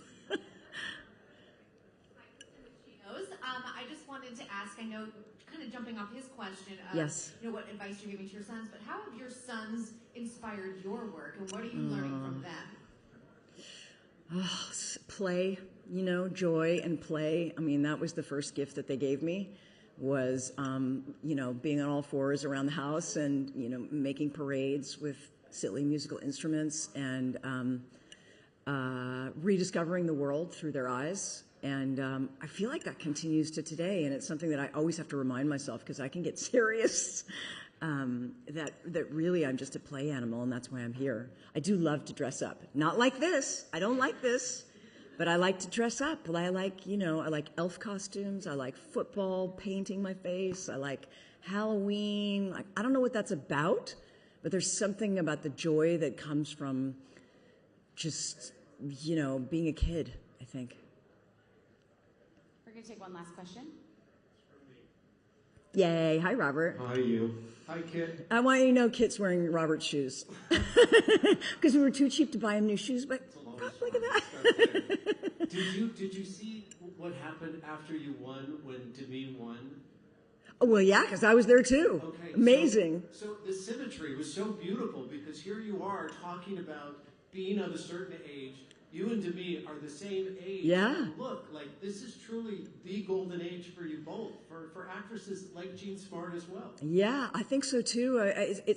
It's really, if you pay attention, it's a golden age for people, right? Because something happens, at least for women, I think, something happens. There's like an organism that gets released in your bloodstream. I'm not a doctor, so don't follow me on that one. But it just feels like there's a hormone that happens where suddenly you go, oh, I don't really care about all the stupid things anymore, and I'm not going to compete with myself.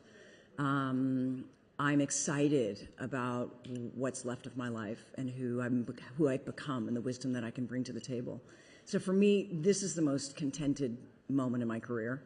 And I never would have known that. I just never would have known that. But something happened the day I turned 60, and it all just came into place. Thank you. Congratulations, Okay. Jodie. Thank you. Thanks a lot, guys.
Thank you. Working on it for 4 years now.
The next winners we will be bringing in are the winners of original score, Trent Reznor and Atticus Ross for challengers.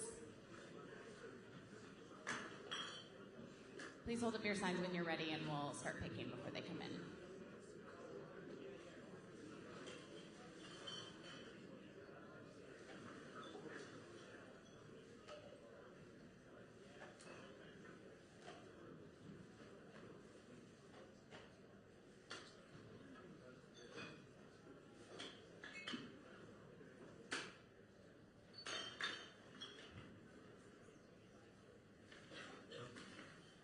We'll start with Gold Derby, and then to Variety. And do we have a third who will have questions for?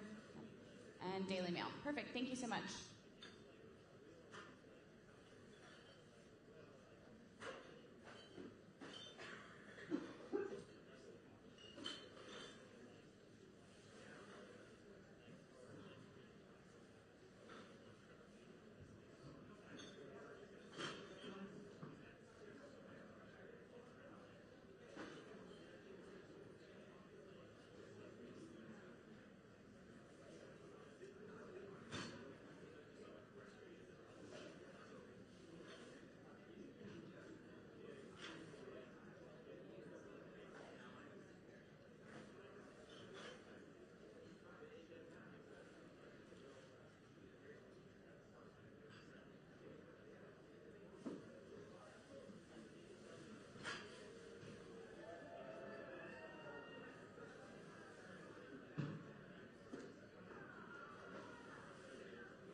Please welcome to the stage the winners of Original Score Motion Picture, Trent Reznor and Atticus Ross for challengers.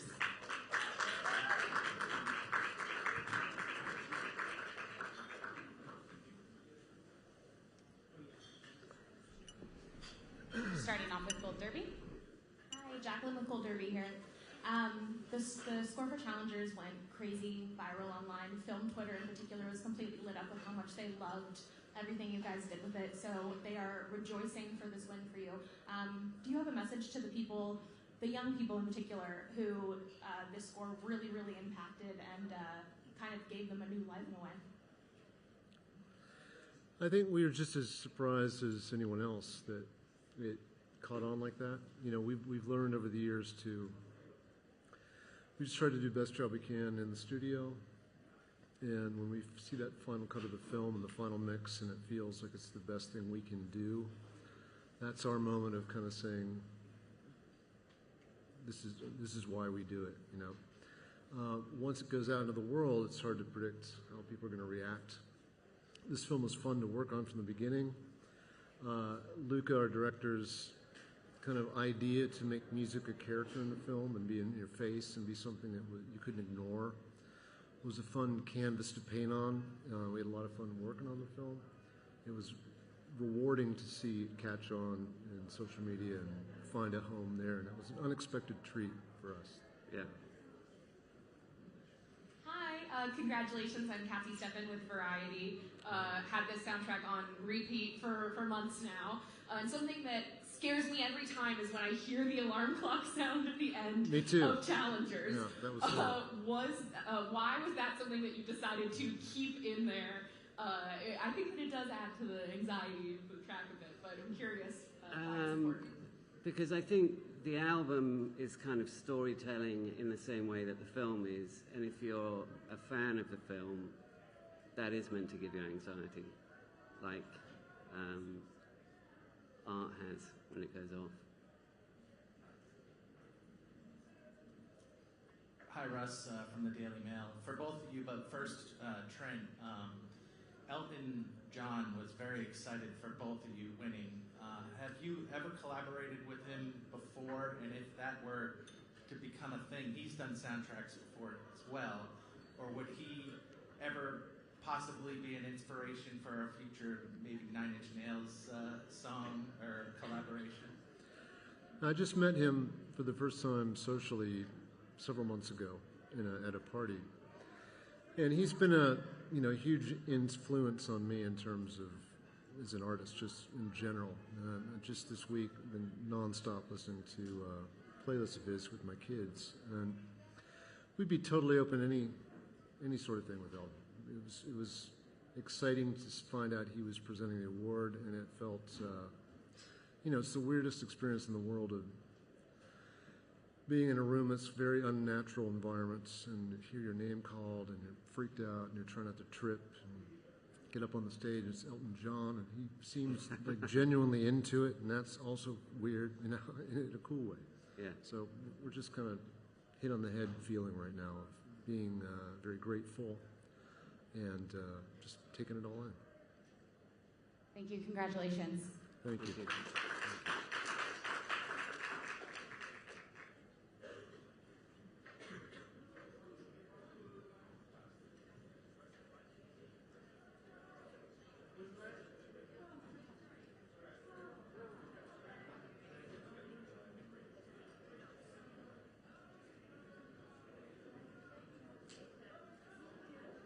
Please welcome the winner for Best Female Actor, Motion Picture, Musical, or Comedy, Demi Moore for The Substance.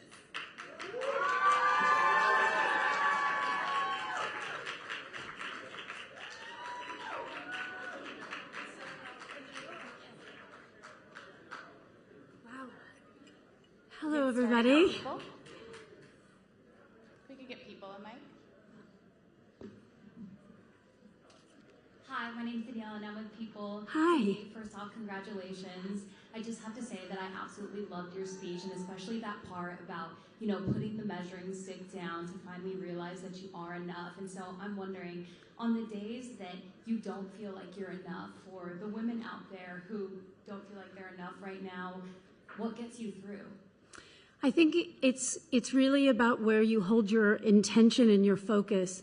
And we can spend our time focusing on all that we're not, or we could be celebrating all that we are. And I think it's just a subtle shift. You're welcome. We'll do hello next. Hello.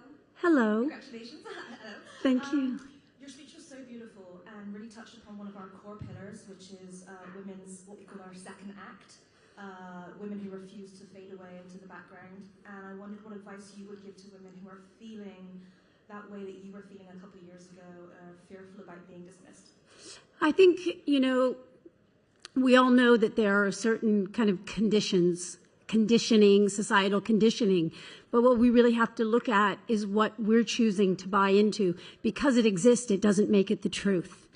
And I think it all goes back to how we choose to hold ourselves. And when we value ourselves, when we have enough self-love, and that then will reflect out in the world, and then the world will follow and change to accommodate how you are reflecting of yourself. You're welcome. We'll do Network 10 Australia next. Hi, Demi. Hello. Angela Bishop from Network 10 Australia. Absolute cracker of a speech again. Got to say what everyone else is saying was a ripper. Thank you. Okay. I'm going to use that. It was a ripper. Okay. What do you hope this award brings in the future? Is there a role? Is there something? Is there a project that you've dreamed but always thought was out of reach that maybe now isn't? No, I don't tend to look at it in that way personally. I think what's most important is staying present in this moment because this is what we've got. And this is so full and rich unto itself. And if I were to look at it from a hopeful perspective, it's really what it can do for me, which is what I've been saying along this whole journey, which is it's important not to make it mean too much, but it's also important to remember not to make it too little and to really be in the joy of what this is.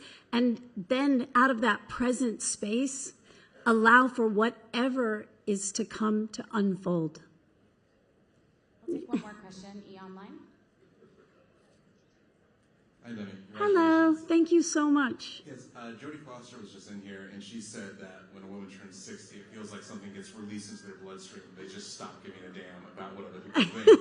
Have you felt that certain sense of liberation as you've grown older and not having to impress other people? I think as human beings, that is a great task, to really let go entirely of what other people think. I think it becomes less and less as you increase your appreciation for yourself. I think as we live a long time, we also can look back and see how far we've come and really can then take a little bit more time to acknowledge ourselves.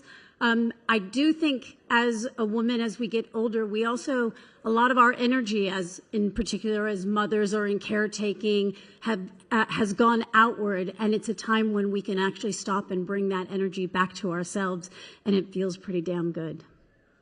Thank you all. Thank you so much.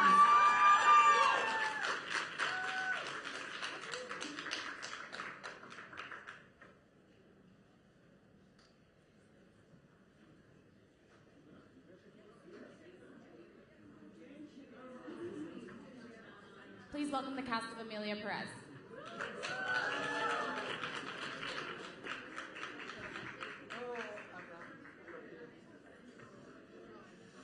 Vous n'imaginez pas comme c'est lourd.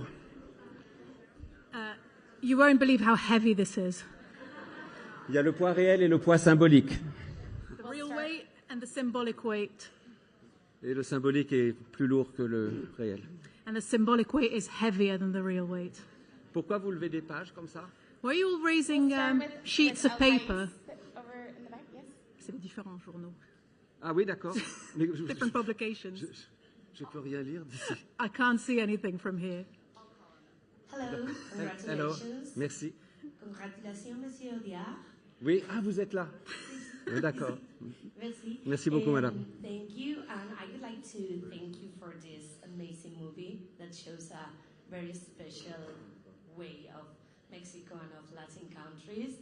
And I would like to ask you, if you don't mind, I would like to ask Mrs. Carla Sofia Gascon, because we have not heard you, no te hemos escuchado el discurso que has hecho en la sala, porque aquí estaban otros actores hablando. Entonces nos gustaría que nos contaras qué has dicho, porque has hablado algo muy importante y has dicho algo también sobre tu ropa. Y we would like you to tell what you have said in the stage. But is here the director. Yes, also you, so lo que he dicho simplemente es que había elegido estos colores que representan el budismo porque quería dar un mensaje de esperanza al mundo, y es que la luz siempre gana a la oscuridad. Y lo que he dicho también es que pueden meternos en la cárcel, pueden golpearnos, pueden hacernos de todo, pero nunca podrán quitarnos nuestra alma, nuestro espíritu y nuestra identidad, porque es solo nuestra. Y también quería que todos alzaran la voz y que dejaran atrás la oscuridad y que dijeran somos lo que somos, no lo que otros quieren que seamos, ¿no? Eso es lo que he dicho en el discurso. Me habría gustado decir otras cosas más, pero como no me han dejado nada más que salir al final, pues no he podido decir más. ¿Qué quieres que te diga? ¿Tú qué quieres que te diga? ¿Quieres que te diga más cosas? Realmente estoy muy feliz, creo que estoy muy feliz por todos nosotros. Hemos conseguido un hito maravilloso en esta película. Yo, obviamente, no te voy a mentir, siempre tengo un sabor agridulce cuando recibo algún tipo de premio, como que no me parece que esté completo del todo nunca, ¿no? Pero estoy muy feliz por Demi Moore porque en Cannes a ella le pasó lo mismo que a mí, que me estuvo mirando mientras yo recogía el premio también. Entonces creo que se la debía un poco. Ahora estamos empate, entonces necesitamos un desempate.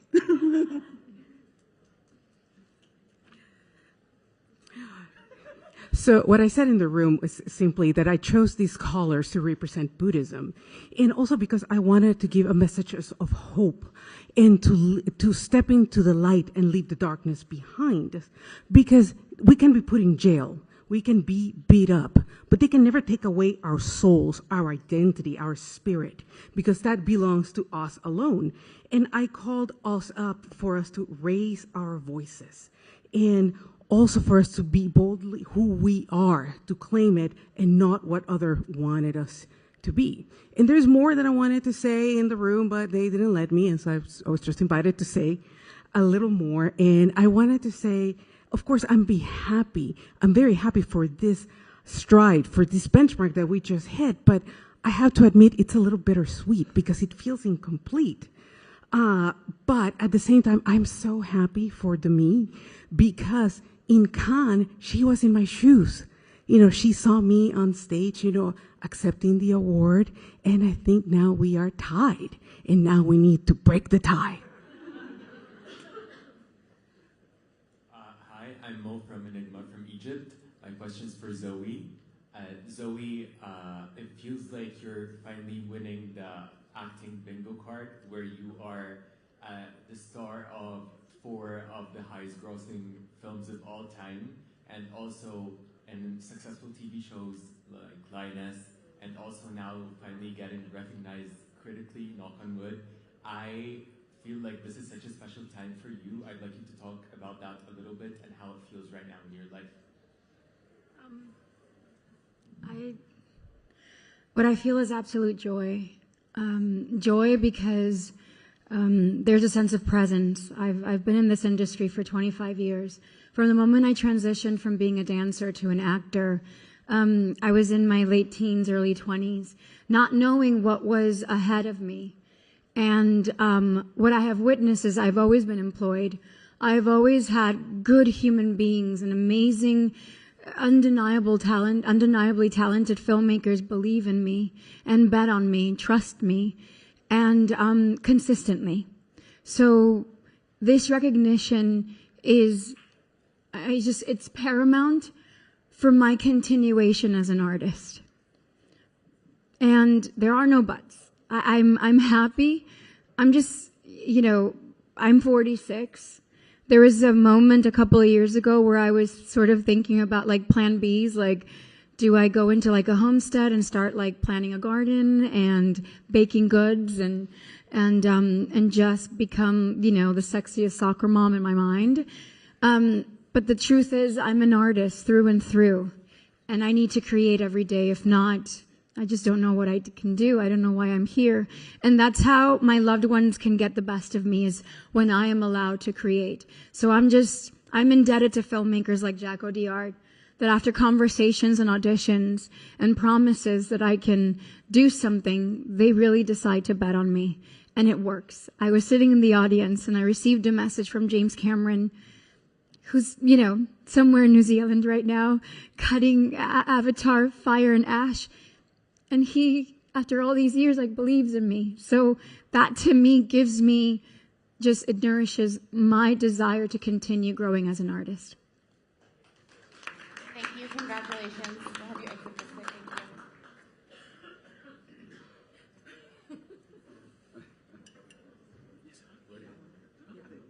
Thank you. Thank you. Thank you so much. Thank you so much.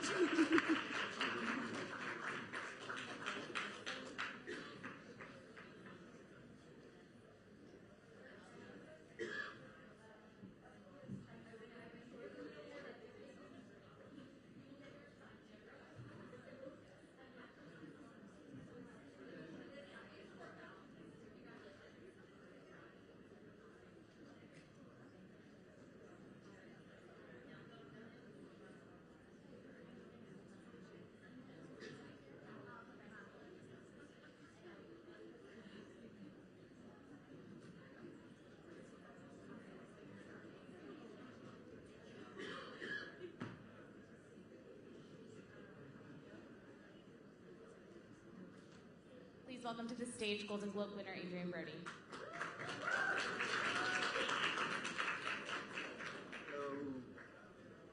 Hello. Hello. The gentleman right there with the blank piece of paper, are you holding that up? Oh, the man next to you then, yes. Yes. How are you? Hello, sir. Thank you very much for your movie and for what you're doing. So you mentioned during your speech that the movie talks about like immigration, and just like how a lot of immigrant people have to struggle and then finally achieve a goal. But it also talks about like exploitation, by like multimillionaires, like without that it's just like that they can be like extremely abusive. So this is like a theme, that might be applied to different people from different countries. So how important is just to talk about that and then to show that the struggle is real, and then it doesn't matter where you come from, it doesn't matter if your country can have a lot of money and be simply very good. There's always, you have always to be careful too about these things, and then plan for the future in case something goes wrong. Yes. It's not your fault. Yes. Well, thank you for that question. It's very much a relevant theme, obviously, and such a big part of the storytelling of this film. Both things that you mentioned, the immigrant experience, the struggles for so many people who unfortunately have to flee tremendous hardship and oppression, and to come to a nation with hopes and dreams and to still, in spite of assimilating and contributing, are still treated as outsiders. And, this is something that's very personal to me. As I mentioned earlier, my mother and my grandparents fled Hungary in 1956 during the revolution. And that story, and it mirrors the story, my character mirrors the story of my grandparents and my mother's journey coming to America. And their resilience and their sacrifice is something that was very important for me to honor, as well as this universal theme of wanting to find a home, to find acceptance, to not be othered because of how you look or how you sound or what your religion may be. And also to speak to what we all are craving as artists, the journey of leaving behind something of meaning and value, something that endures, something that isn't superficially entertaining, but that has some weight to it, that speaks to the human condition. And I'm incredibly grateful to be a part of this film, to receive recognition for my work involved with something that stands up for all of these messages, and to have had the privilege of working with Brady Corbet and Mona Fassvold, and how much this speaks to the journey of artists and the challenges that we all face to do the work that we intend to do, that we are destined to share, and not have that be compromised due to commerce and other forces. We'll do Us Weekly and then Screen Sphere.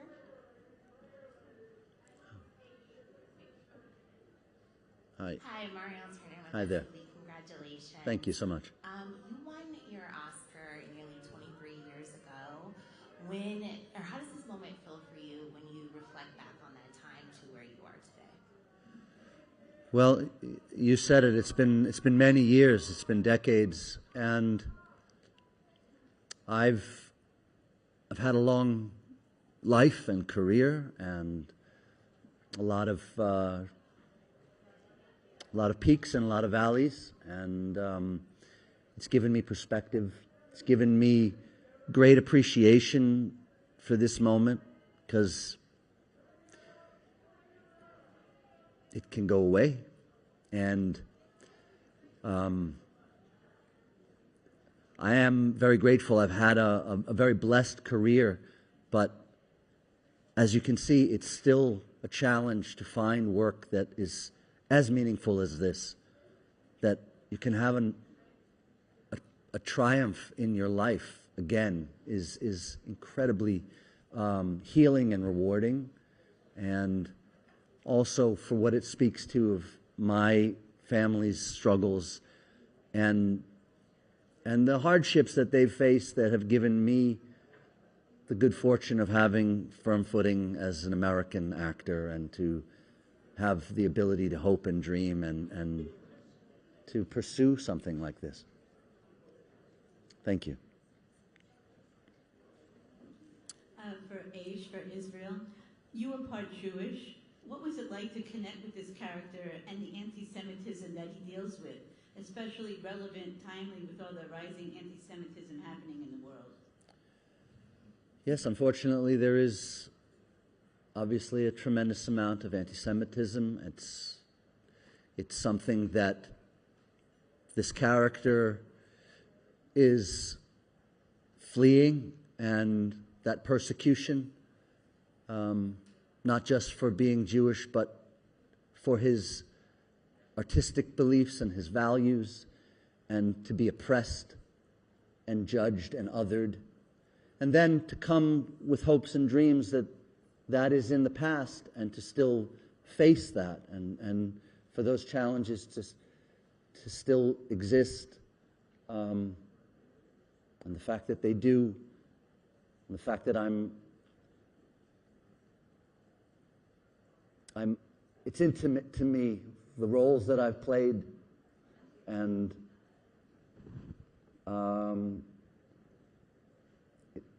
it makes me feel very grateful to be a part of storytelling that speaks to this and the many other issues that the film provides insight into. Thank you so much. Congratulations. Thank you very much. Thank you.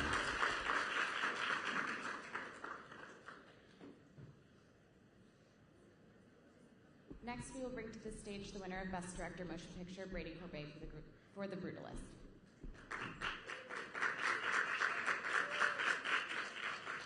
And we'll get started with the first question with Day Night TV. It's a bit short, maybe. Okay, great. What a journey. Congratulations on your film. And I wonder, how do you feel that your multi-layered drama was recognized by international journalists around the world? Well, of course, I'm very touched. It comes, to me as a big surprise, and I really mean that. I'm accustomed to making films that are quite divisive, and I will continue to do so.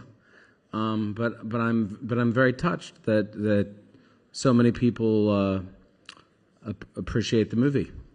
That's all. It was a very difficult movie to make, and so I'm happy that there's a handful of people who really appreciate it.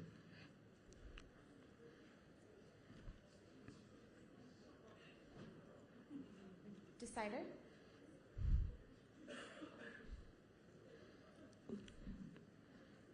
Hi, Hope Sleep with Decider. I saw somebody in the audience had a pretty strong reaction to your win. Have you seen that clip yet? And how is she now? Oh, my daughter? She's right here. I haven't seen the clip yet. No, I just left the ceremony. I was pretty moved to see the person I love, more than anything in the world. I don't know if she's 10 years old. I've never seen her cry from joy before, so it was very touching.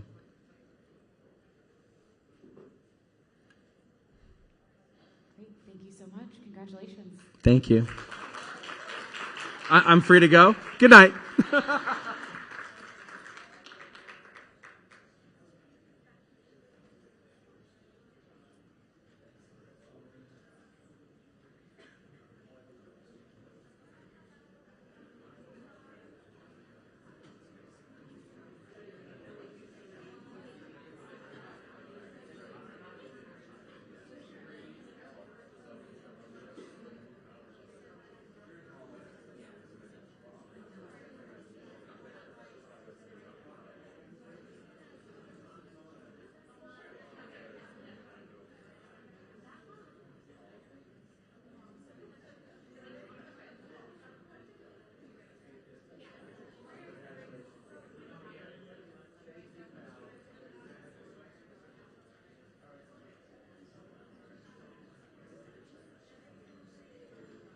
please welcome to this stage winners of Cinematic and Box Office Achievement, Mark Platt and John Chu, Wicked.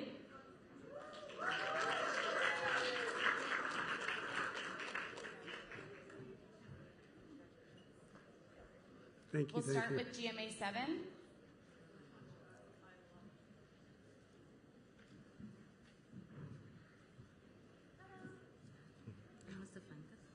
Hello. Chris from GMA 7 in the Philippines. I just want to say, John, to your right. Yes.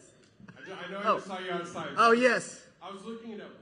We interviewed 15 years ago for the Step Up D 3D movie premiere, and I just wanted to ask you, 15 years ago, did you think, flash forward, you'd be winning up here for your film, Wicked, one of the biggest films of the year? I mean, what would you say to yourself, a filmmaker 15 years ago, to just like hold tight, you're going to have a huge break and direct one of the largest films of all time, man?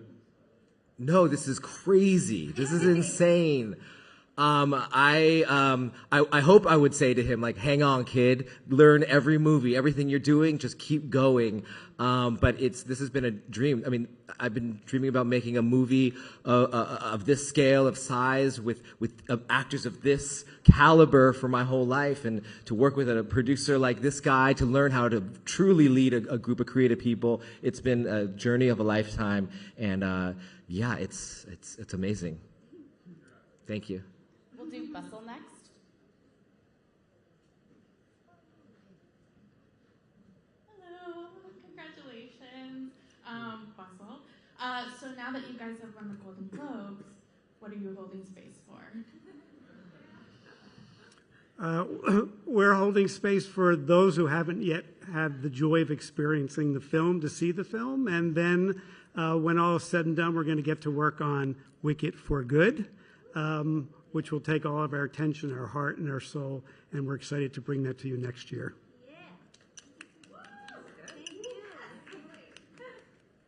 John, it looks like we're on the road again.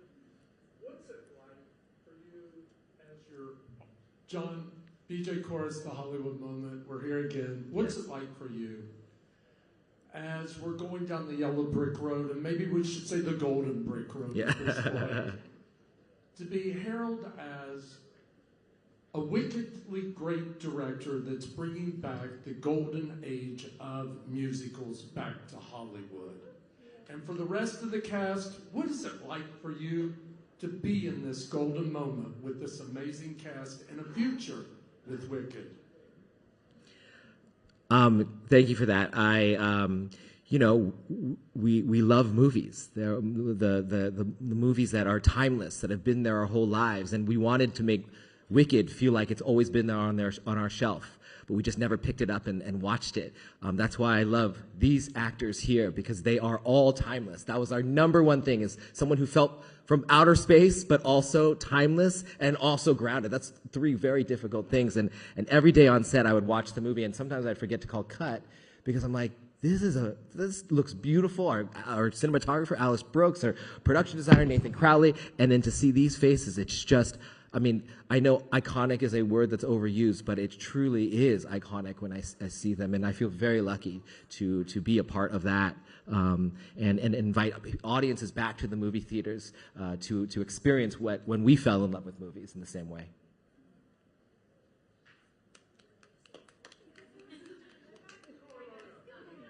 Oh, we have one more from BBC. Last one. Oh, wait.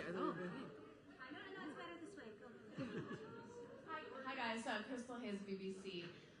Everyone enjoyed Wicked. I kind of have a two-parter. What do you make of kind of the cultural phenomenon that this film has taken up? And then when we're looking forward, I know you touched on Wicked Part 2, which everyone's looking forward to, but have you guys explored or thought about anything more exploring the Land of Oz, a show perhaps, anything like that? Well, there is a show running now on Broadway and at the Apollo Victoria in London in its 18th year. I think it's hard to predict when something becomes a cultural phenomenon. You can't really predict that. It's very exhilarating when it does. And I think it speaks to the material that where we tried to honor the legacy of Frank Baum's Wonderful Wizard of Oz as reimagined by Gregory Maguire, and then prophetically and brilliantly written into a musical by Stephen Schwartz and Winnie Holzman. And when you have a story that entertains people, that makes them laugh and cry, but where they also see something of themselves in it and the world they live in, no matter when they experience it. The original musical was written 25 years ago. That's what makes something timeless. It's like when I was a kid, I'd watch The Wizard of Oz every year with my family. We'd gather around the TV here, and there was something timeless about it because it lives outside time. And it always, no matter when you experience it, reflects your world, and you see something of yourself while you're being entertained. And that's probably the reason why it has become a phenomenon. Thank you so much. Congratulations. Thank you all.